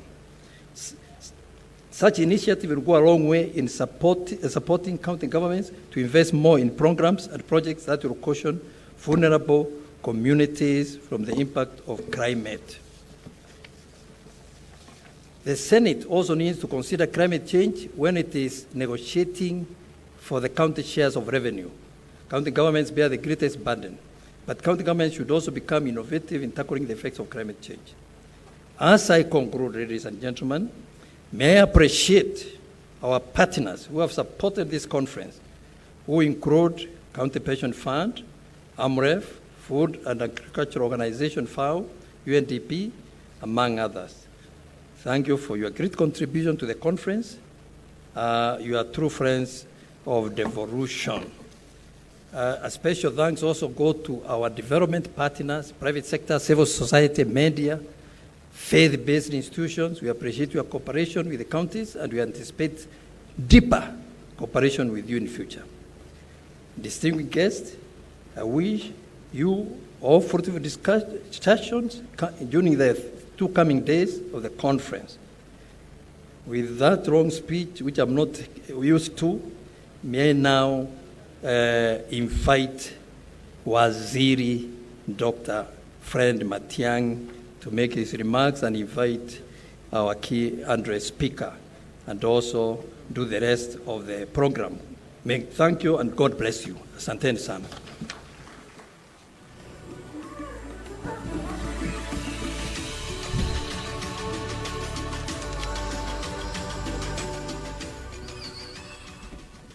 Considering that the law of diminishing returns may be setting in, I will execute this session with a measure of precision so that we can get going to the next level. Right Honorable Prime Minister Mzee Raila Odinga, the chairperson of the Council of Governors, and all of you governors who are here today, my cabinet colleagues, all of whom have been introduced, and my colleagues across the spectrum of national government responsibility who are here, the principal secretaries, directors who are with us here today, Mr. Speaker, and the members of the Senate, honorable members of Parliament, members of the county assemblies, distinguished delegates, including our development partners, ladies and gentlemen. Mr. Chairman, you had invited us to participate in a panel on the impact of climate change on global peace and stability. We have submitted to the conference secretariat a very lengthy presentation and a paper on how we are approaching from the security point of view the challenges we face related to climate change. I would like to take this opportunity to request you, Mr. Chairman, to afford us an opportunity to engage in a much more detailed manner with the Committee of the Council of Governors that addresses security, because this matter is even calling upon us to redesign our national security strategy, because truth be told, as my colleagues who are from that sector who are in this audience know, some of the things we are having to deal with or some of the things we are facing are things we were not prepared to deal with 10 years ago. So even when our national security was designed, national security strategy was designed, there are a number of things that no one anticipated that we are having to deal with now. That calls upon us not just to relook at the strategy, but to see how better we can build stronger intergovernmental collaborations to address the challenges we face today and those that we are likely to face tomorrow. The question you asked us basically to answer was, how does it affect us from a security point of view? And in 2 minutes, Mr. Chairman, first, the destruction that we are facing as a result of climate change challenges. No one knew that at this point in time we would spend between 25 and 30% of our operational budget on climate change related security issues. What we are experiencing in Laikipia, what we are experiencing in Baringo, what is going on in most of North Rift today, the movement, the theft of livestock, the pasture and water resource conflicts in that region are all related to climate change. The challenges we face on our borders towards the north and the northern eastern with our colleagues across the border are all related to climate change. And as we go forward, obviously, we're going to have to relook at how we will increase our budgets to deal with this. 2, the greater impact is even in resource and institutional strain. If you look at the number of personnel we are deploying to this conflict, it is affecting and distracting us from the core challenges we face in the security sector. The question you ask every morning is, are you going to deploy to chase Al-Shabaab, or you are going to deploy to chase cat rustlers and livestock problems in Laikipia and other places of the country? So I know it will affect also county governments in terms of how they look at resources, which means it calls upon a new framework and a new approach of budgeting and allocating resources for security, especially to address climate change-related challenges. We have outlined at length a new strategy and a new approach on how we are going to have to deal with this. We are going to build capacity and train better so that we are prepared for this. We are going to develop new structures for conflict resolution. I was speaking with Governor Nderito Mureithi in Laikipia and saying counties that are affected by this will have to start new frameworks of superintending over resource sharing agreements so that we can avert conflicts, which means we have to redesign conflict resolution mechanisms as we go along. 3, we are going to have to relook at intergovernmental alignment between us and county governments. For a long time, I must confess here that we have had challenges to support, for example, the county security committees and the county government's pressure on us to allow them to come up with their new security infrastructures. I think now we can't avoid that, and we can't hide from that responsibility anymore. We have to support county governments to come up with security arrangements to deal with some of these conflicts, because national government in and on itself cannot manage these challenges as it were. Fourthly, we have got to deal with resource alignment. We have to put our money where our mouth is. We are facing challenges which we cannot hide from. And we cannot overdepend on development partners. In our budgeting systems and in our frameworks of dealing with security, we as county governments and national governments, we must now debate how on a year-to-year basis we set aside resources deliberately to deal with the conflicts that are brought about by climate change. Now, in that lengthy presentation that we have filed with the conference secretariat, we have discussed the details of what the National Security Advisory Committee has decided to do, and what the National Security Council would like to do, how we will deploy some of the resources we have in the country to avert and to quickly respond to some of the challenges. KDF is involved up in Baringo. We are trying to do some water pans. We are trying to see how best we can deploy the resources we have to avert climate change-related conflicts. Mr. Chairman, we need time to go deep into this, and on my own behalf and on behalf of my colleagues, we will be available to sit with your committee that deals with security, to go deep into this, and I'm sure we will benefit more from your grassroots-based approaches in the manner in which we will have to redesign our national security strategy. I will leave it at that and do two important things. One, invite the Right Honorable Prime Minister to speak to us, and thereafter, I have been told that His Excellency the President has just logged in, and we will invite him to address us. But first, we start with the Right Honorable Prime Minister, Mheshimiwa Raila Odinga, please.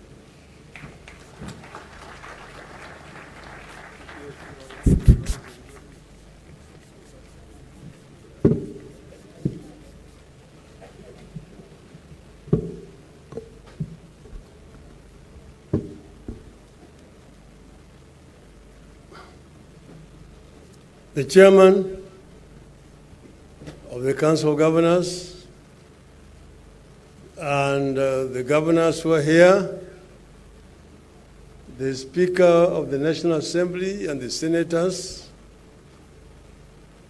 Honorable Fred Matiang'i and all the other Cabinet Secretaries who are here, development partners, diplomats, distinguished guests, ladies and gentlemen, hamjambo. Hamjambo tena. I was in Makueni 2 weeks ago, and I knew that this conference was coming, and I promised the governor that I would come, because I've been a regular feature in these conferences since they started. So, but this Makueni conference has had history. Waswahili say, hayawi, hayawi, hayawi, hayawi. Yeah, you know, it's not the first, it has been postponed so many times. But it will come. Now, when we're here, one cannot resist the temptation to do a journey down the memory lane and to see where we came from with devolution. Some of you here know our faces at the Bomas Constitutional Conference.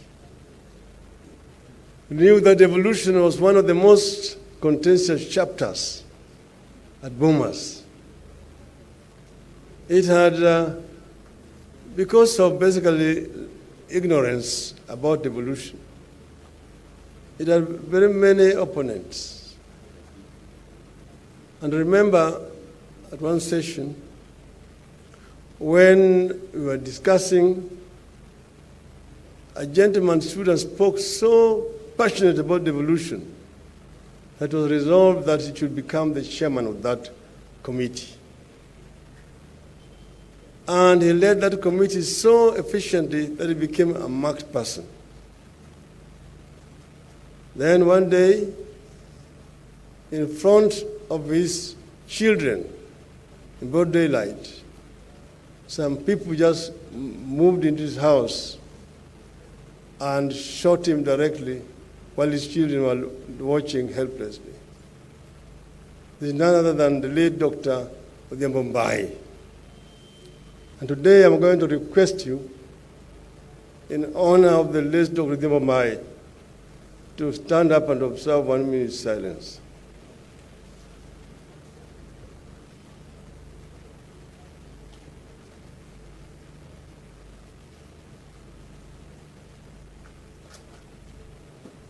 Thank you.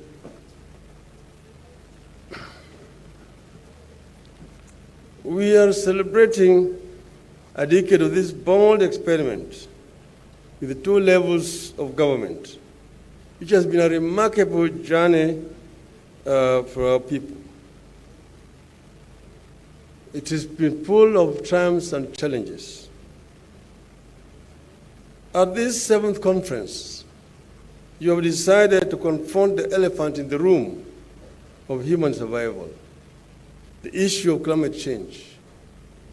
This is a clear indication that counties are coming of age and venturing into some of the greatest challenges humanity is facing now and the centuries ahead. I commend you for this. Climate change is bigger than the election coming up in 2022 or the ones coming that will follow in 2027 and 2032. It is a life and death matter that has cornered everyone all over the planet. I believe that climate is so important that going forward, we need to have a National Climate Council and situate it within the presidency. Kenya is experiencing higher temperatures, unpredictable rainfall patterns, increased incidence of drought and floods, and rising sea levels.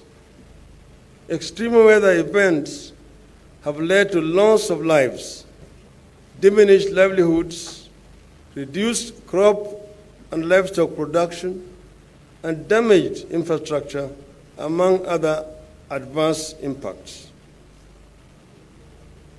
The key enablers of our economy, that is agriculture, water, energy, tourism, and wildlife, are extremely climate sensitive.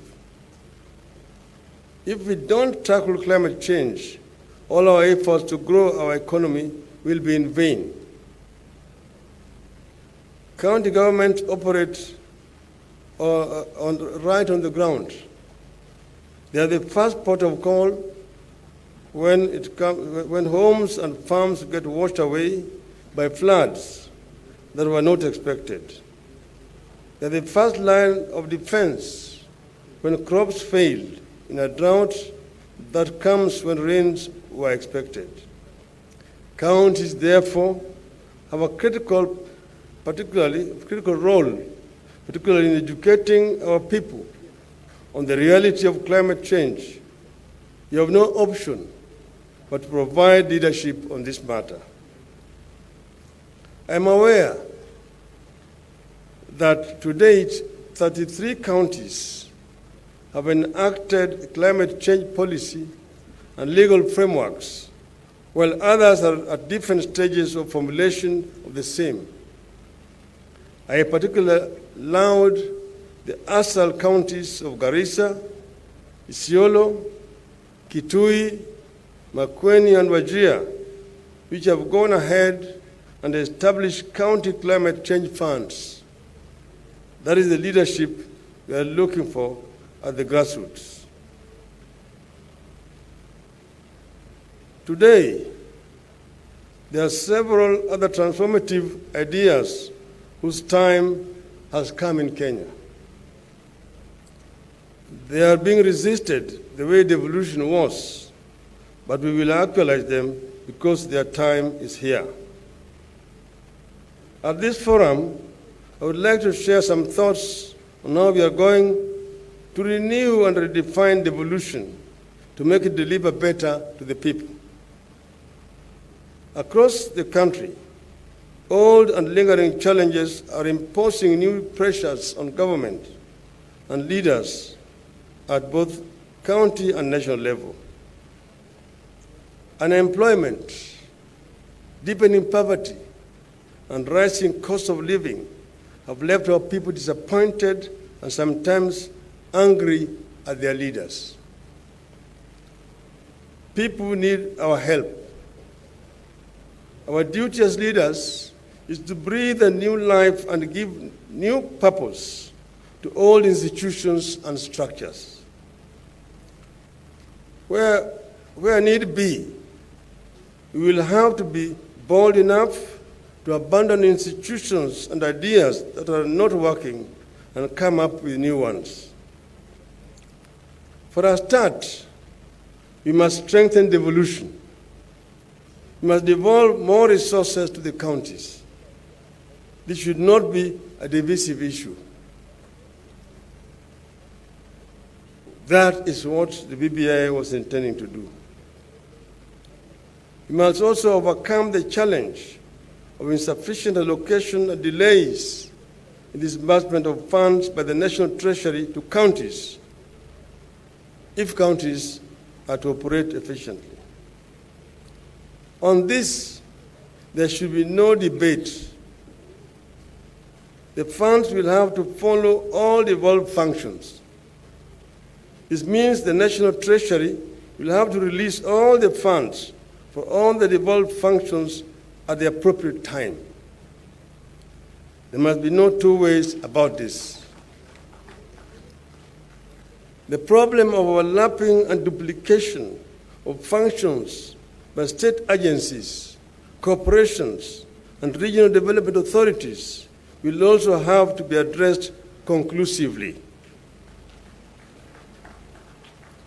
Addressing these issues need not mean antagonism between counties and the national government. On the contrary, they require a partnership between the two levels of government. There must also be a clear understanding that no level of government can succeed when the other is failing. Take economic growth, for instance. When the national economy is weak, counties will be disempowered.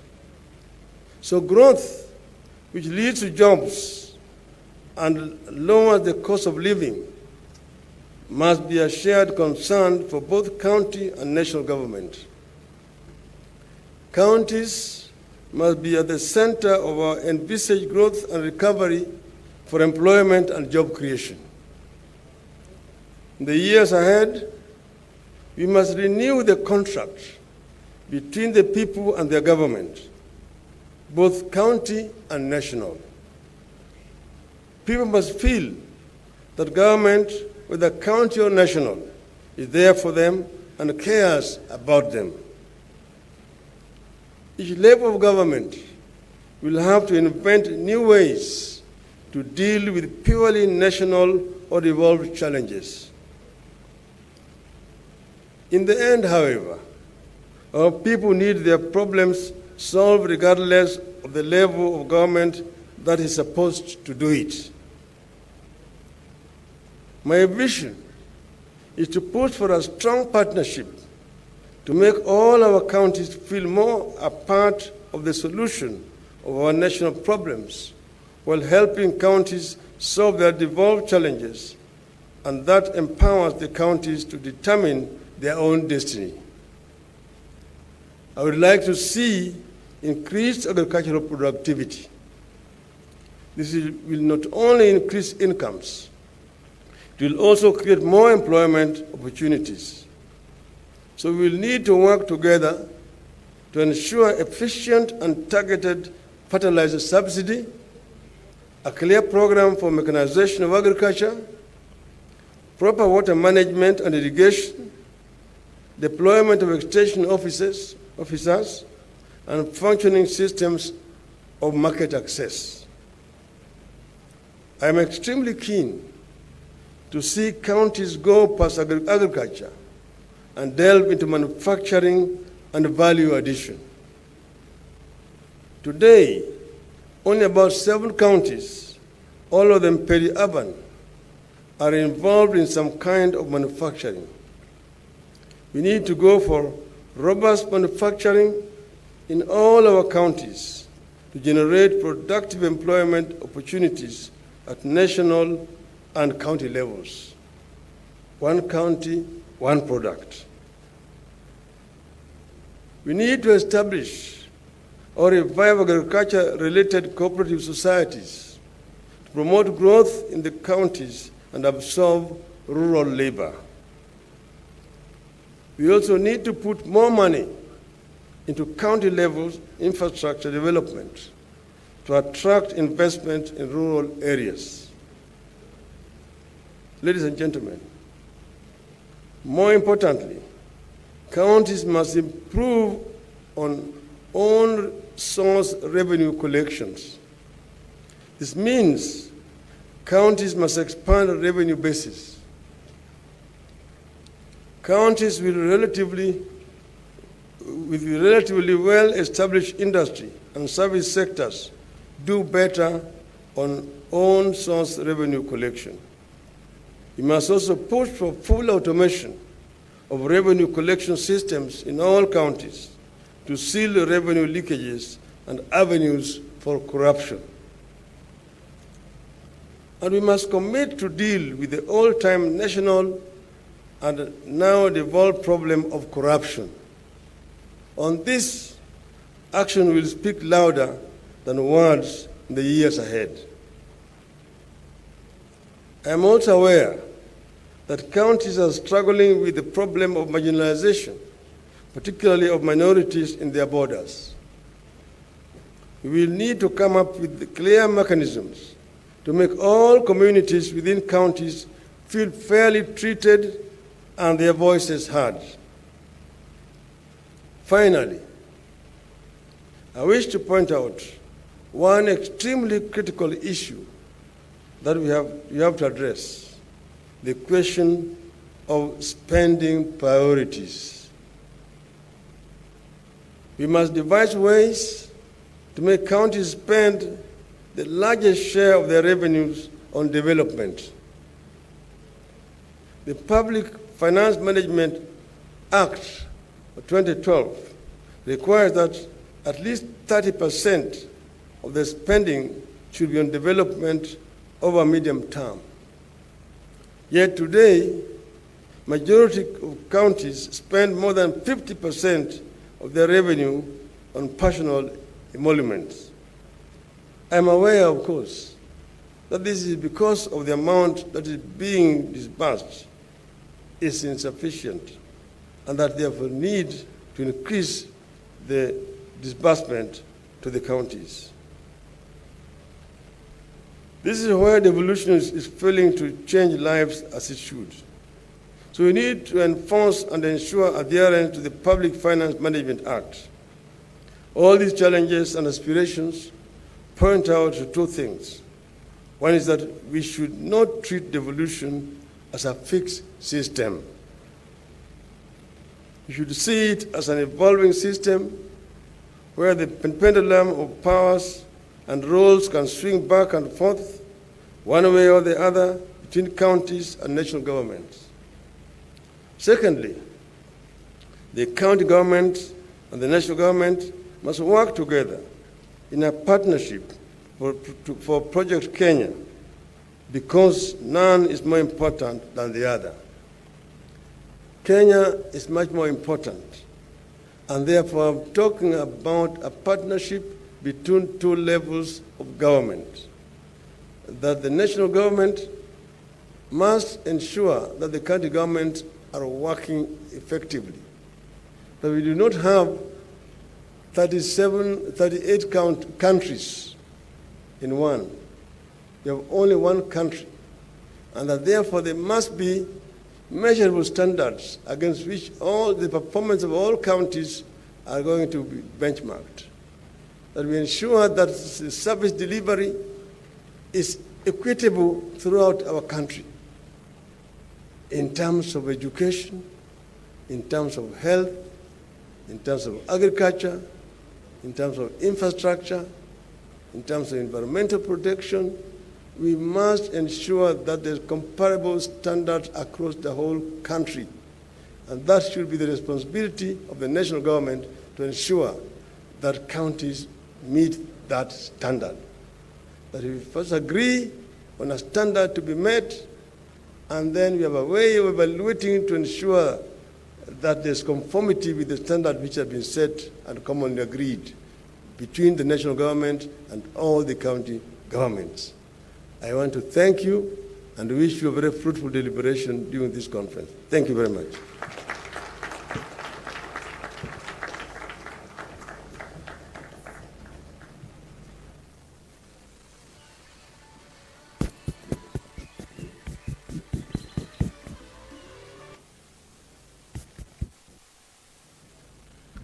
Thank you so much, Right Honorable Prime Minister Raila Odinga.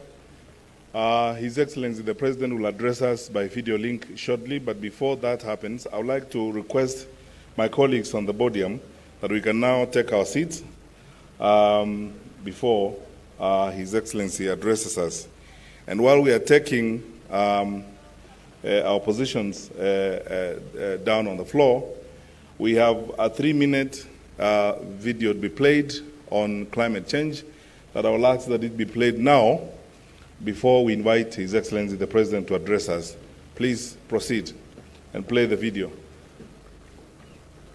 Climate Change Action Plan to scale up efforts and to maintain a low carbon development trajectory.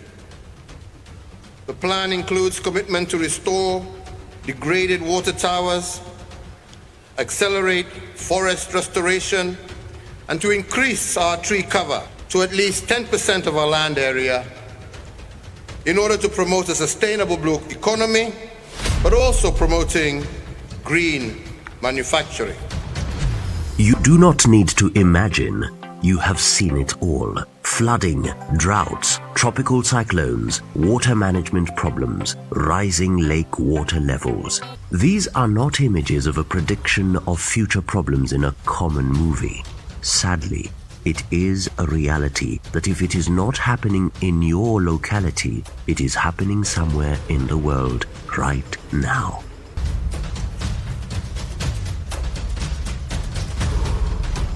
Climate change has been recognized as the biggest 21st century problem next to COVID-19. Globally and locally, the biggest contributor to the increasing population of refugees is attributed to climate change.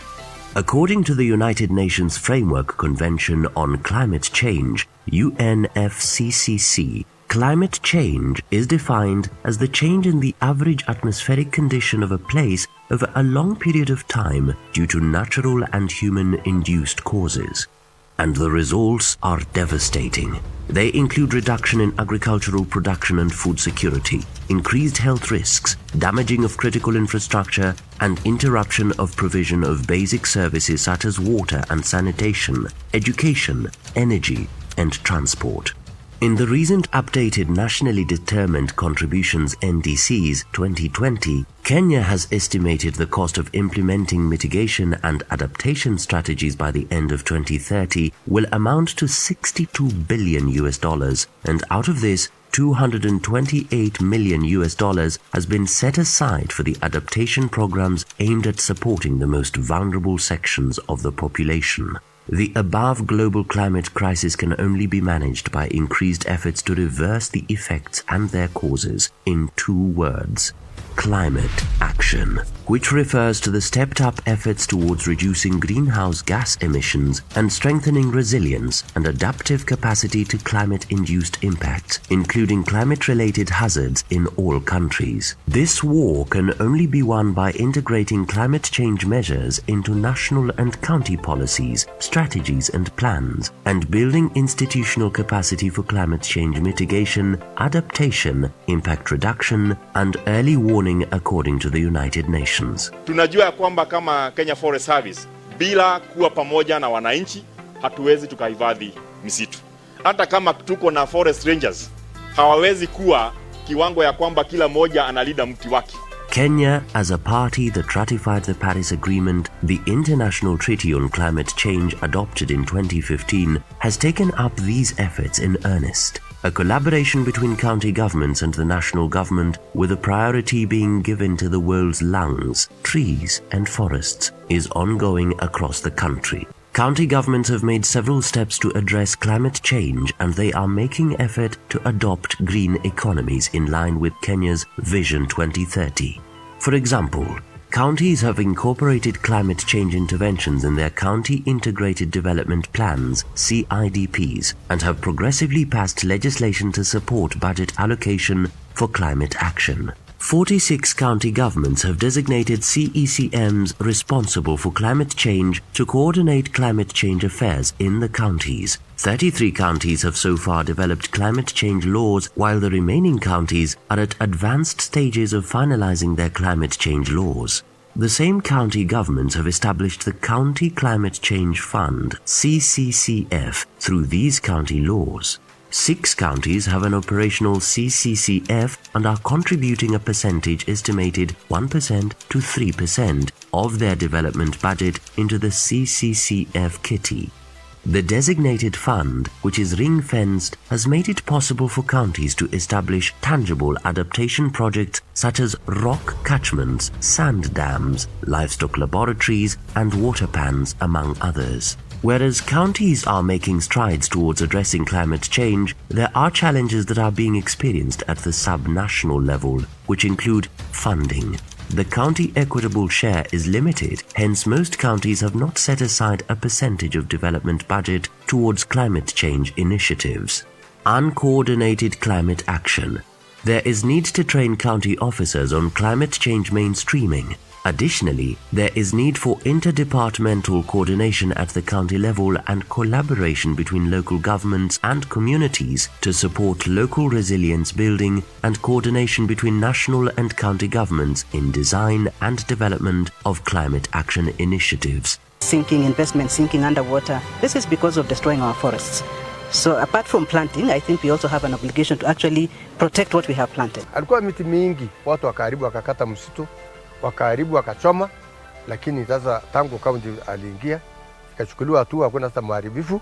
Sasa tunarudi kutekeleza, na kutekeleza ni kupanda miti na kuongeza pia maarifa zingine kuzuia mmonyoko wa udongo na kuelimisha watu. To address this, the Financing Locally Led Climate Action Program seeks to support the government of Kenya in strengthening local resilience by building capacity to plan, implement and monitor resilience investments in partnership with county governments and communities, building county-level capacity for planning and implementation of local climate action, and strengthening national-level capacity for coordination, monitoring and reporting. Mkikuja Makueni viongozi, mweleze watu kwanza kitu ya kwanza wapande miti, ndio mvua ianze kukuja kwa wakati wake. Naona kutakuwa na mafanikio makubwa. The willingness of county governments in Kenya to enhance climate action has been building momentum, and their commitment has been demonstrated through their participation as a unified delegation in the Climate Action Summit and Conference of Parties. County governments have committed to partner and share experiences with other countries on how to build sub-national resilience, promote conversations and commitments that will ensure the country is on track in achieving the Sustainable Development Goals by 2030 and strengthen the efforts toward climate action.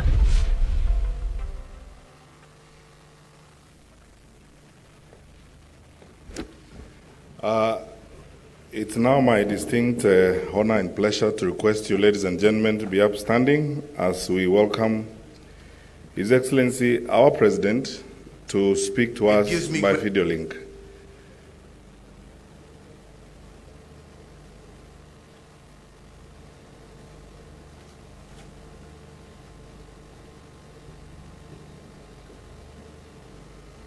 Please be seated.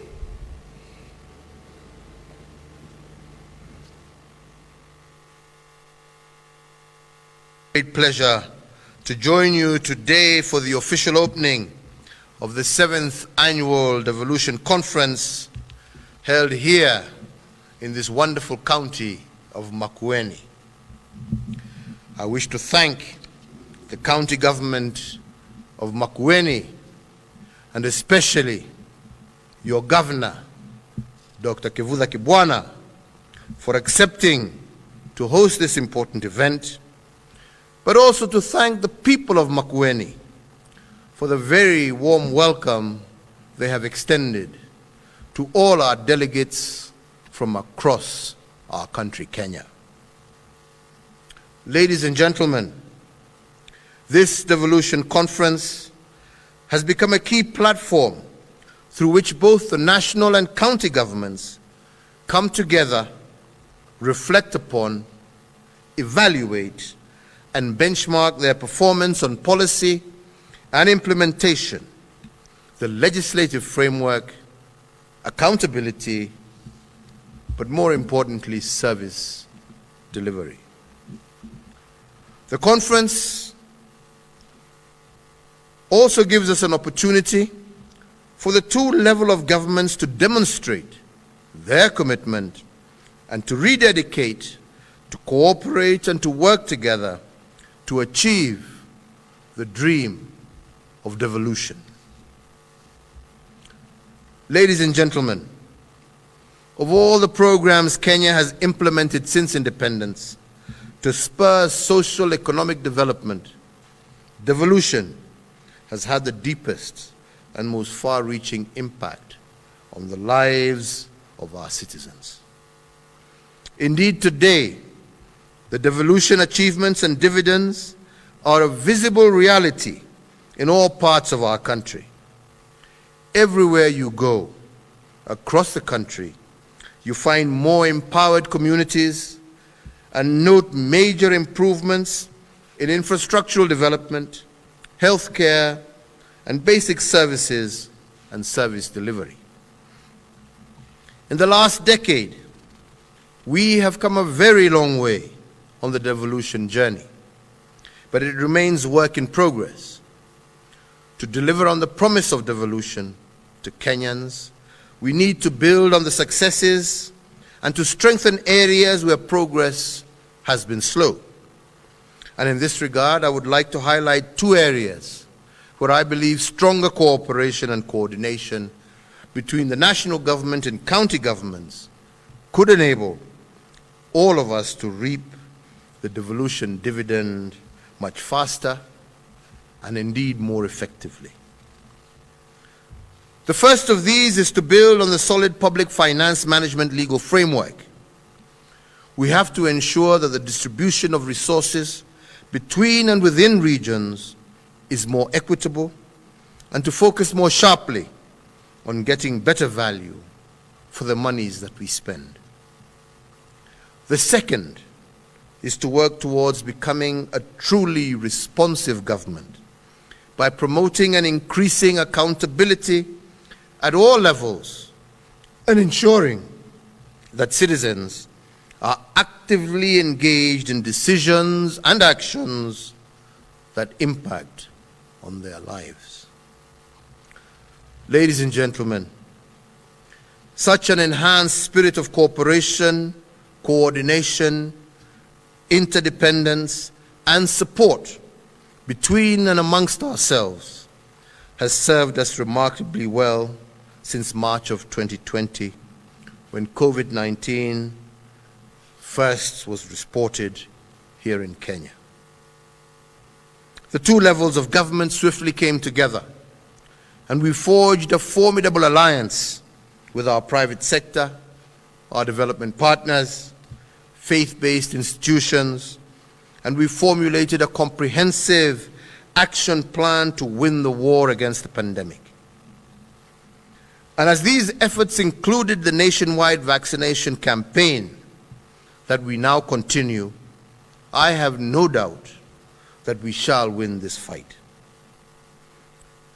This, fellow leaders, is the approach we should take to tackle new challenges, including our challenge to climate change, the theme of our conference this year.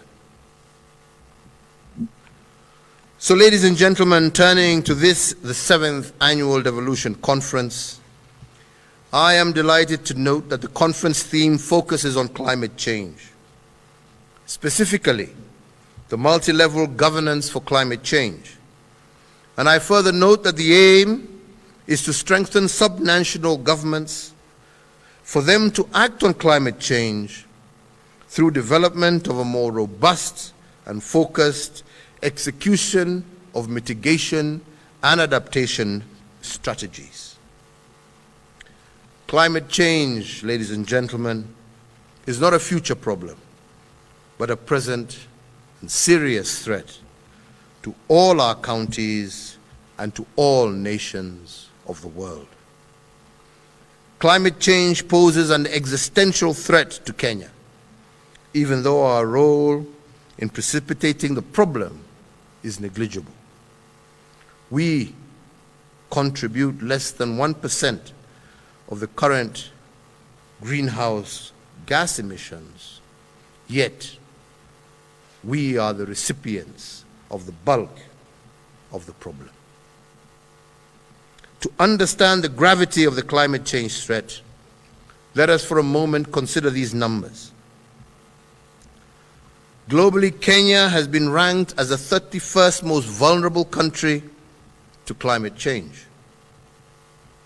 Climate change impacts leads to loss of about 3% of our gross domestic product annually.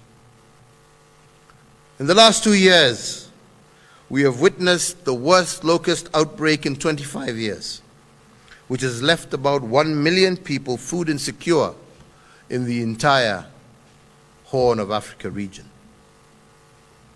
The rising water levels of the Rift Valley lakes, Lake Victoria, and the Turkwell Gorge Dam have displaced nearly 400,000 people in 13 of our counties and affected biodiversity, including our flamingo population in Lake Nakuru.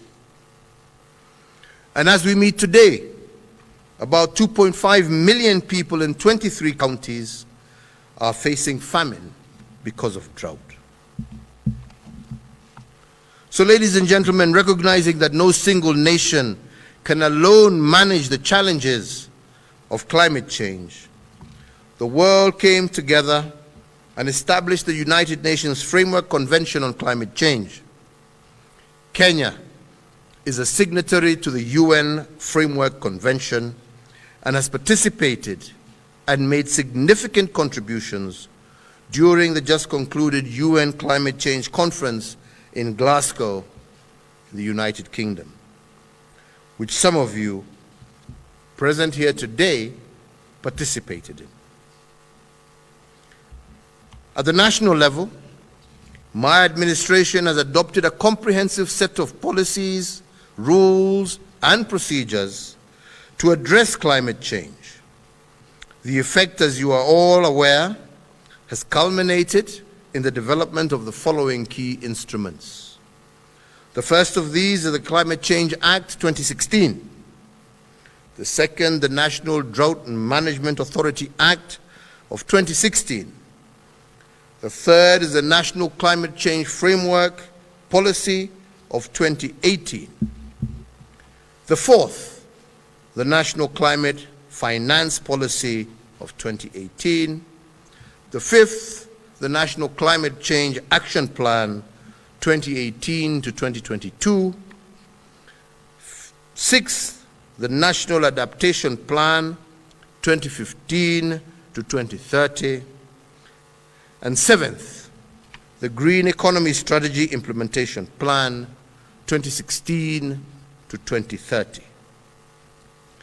These policies are currently being mainstreamed to sectors in forestry, agriculture, water, energy, waste management, and health. It is important to underscore that since most of these functions are devolved under Schedule 4(2) of the Constitution, it is critical, therefore, that the two levels of government work closely together if we are to execute them effectively.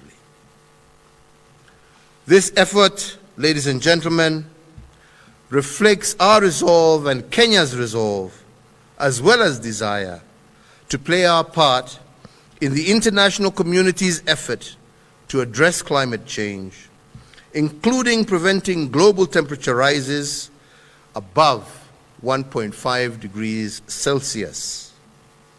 Further, Kenya recently joined the Adaptation Action Coalition and the UN Call for Action on Adaptation and Resilience.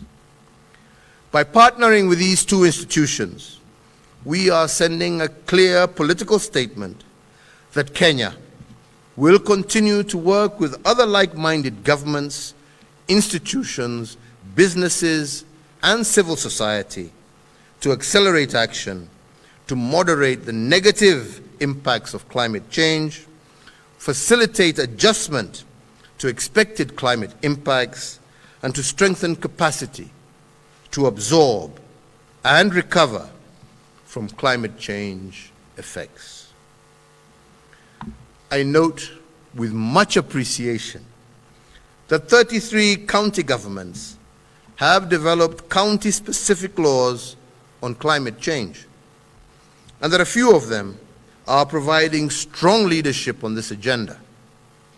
Allow me to cite the counties of Makueni, Wajir, Garissa, Isiolo, and Kitui, which have established policies and supporting legislation on climate change. They also have established the climate change units and put into operation a fund for climate change mechanism.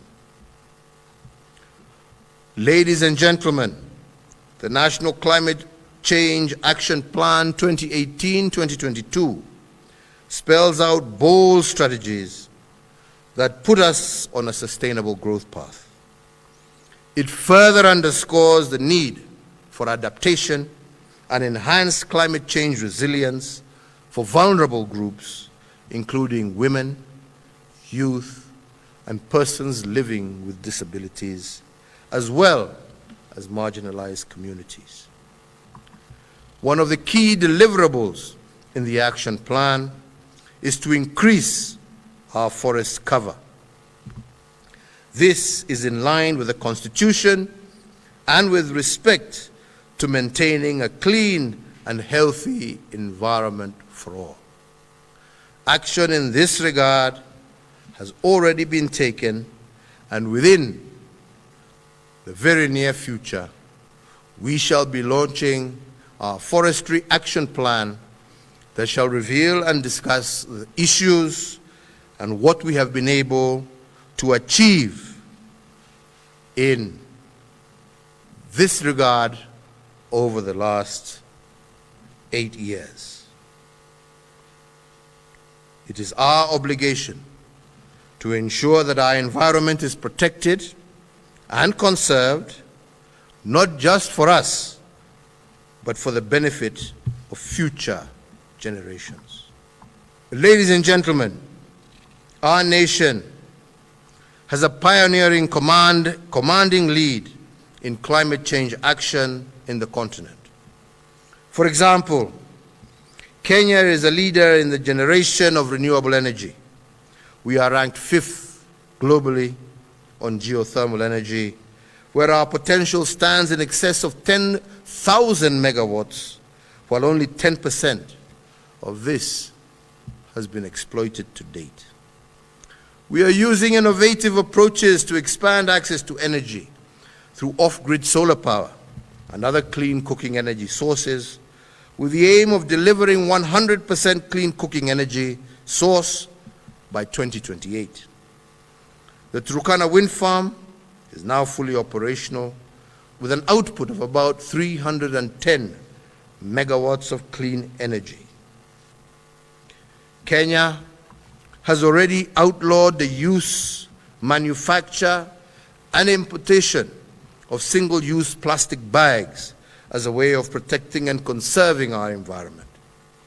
The 2 levels of government are investing on sustainable waste management projects to achieve a net zero plastic waste by the year 2030. Several counties, including Nairobi, Kisumu, Mombasa, have started reclaiming green urban spaces.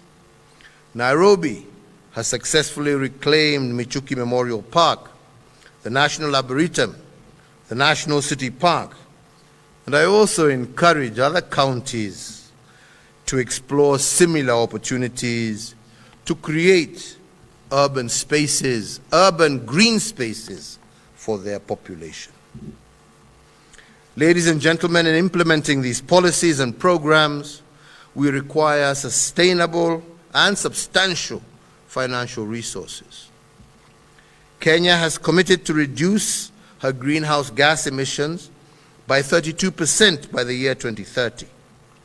This will cost us in an excess of 6,874 billion Kenya shillings, or 62 billion US dollars. Out of this figure, Kenya will seek to mobilize 13% of this from domestic sources, while we expect to fund the balance of 87% from external resources. We are indeed hopeful that, unlike previous conferences, the Glasgow Climate Change Conference, COP26, will deliver on funding commitments which we will attract into a green climate fund.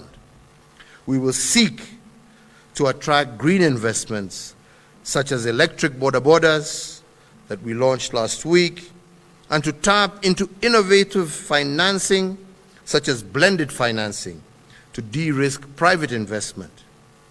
These investments will open new avenues for green manufacturing and clean job opportunities.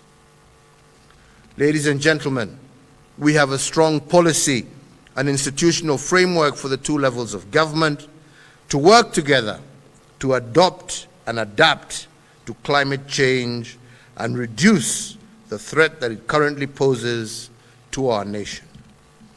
Going forward, we need to strengthen collaboration and coordination on, amongst other things, first, leveraging on digital technologies to provide real-time climate-related data and information to our farmers and other stakeholders.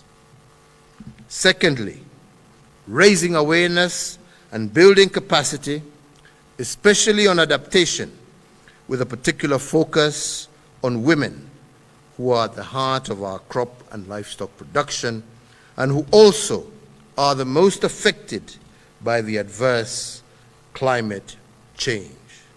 The third is sharing information and good practice examples on mitigation and adaptation. Such examples include climate-resilient projects such as mangrove restoration in Ganzi at the coast, the Masui rock catchment, and the Gaindavia Sand Dam in Makueni County, and Kina Livestock Laboratory in Isiolo County.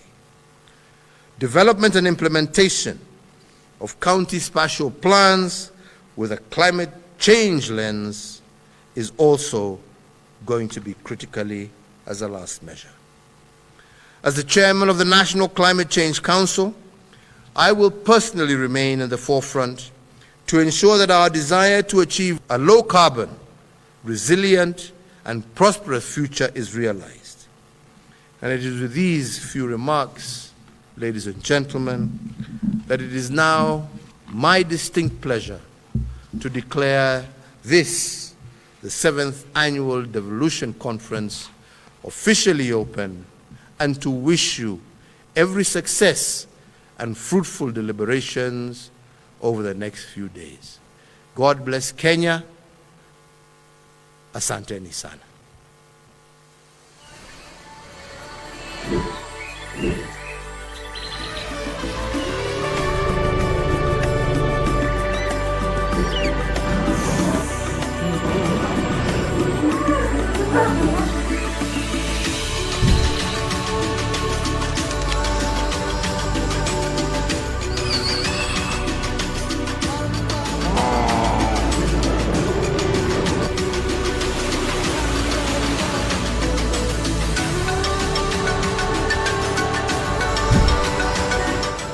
I think we can do a better job than that and appreciate His Excellency the President. Let's get on our feet as we clap and really just appreciate that as well. Makofi tafadhali, ladies and gentlemen, at this moment, as the 7th Devolution Conference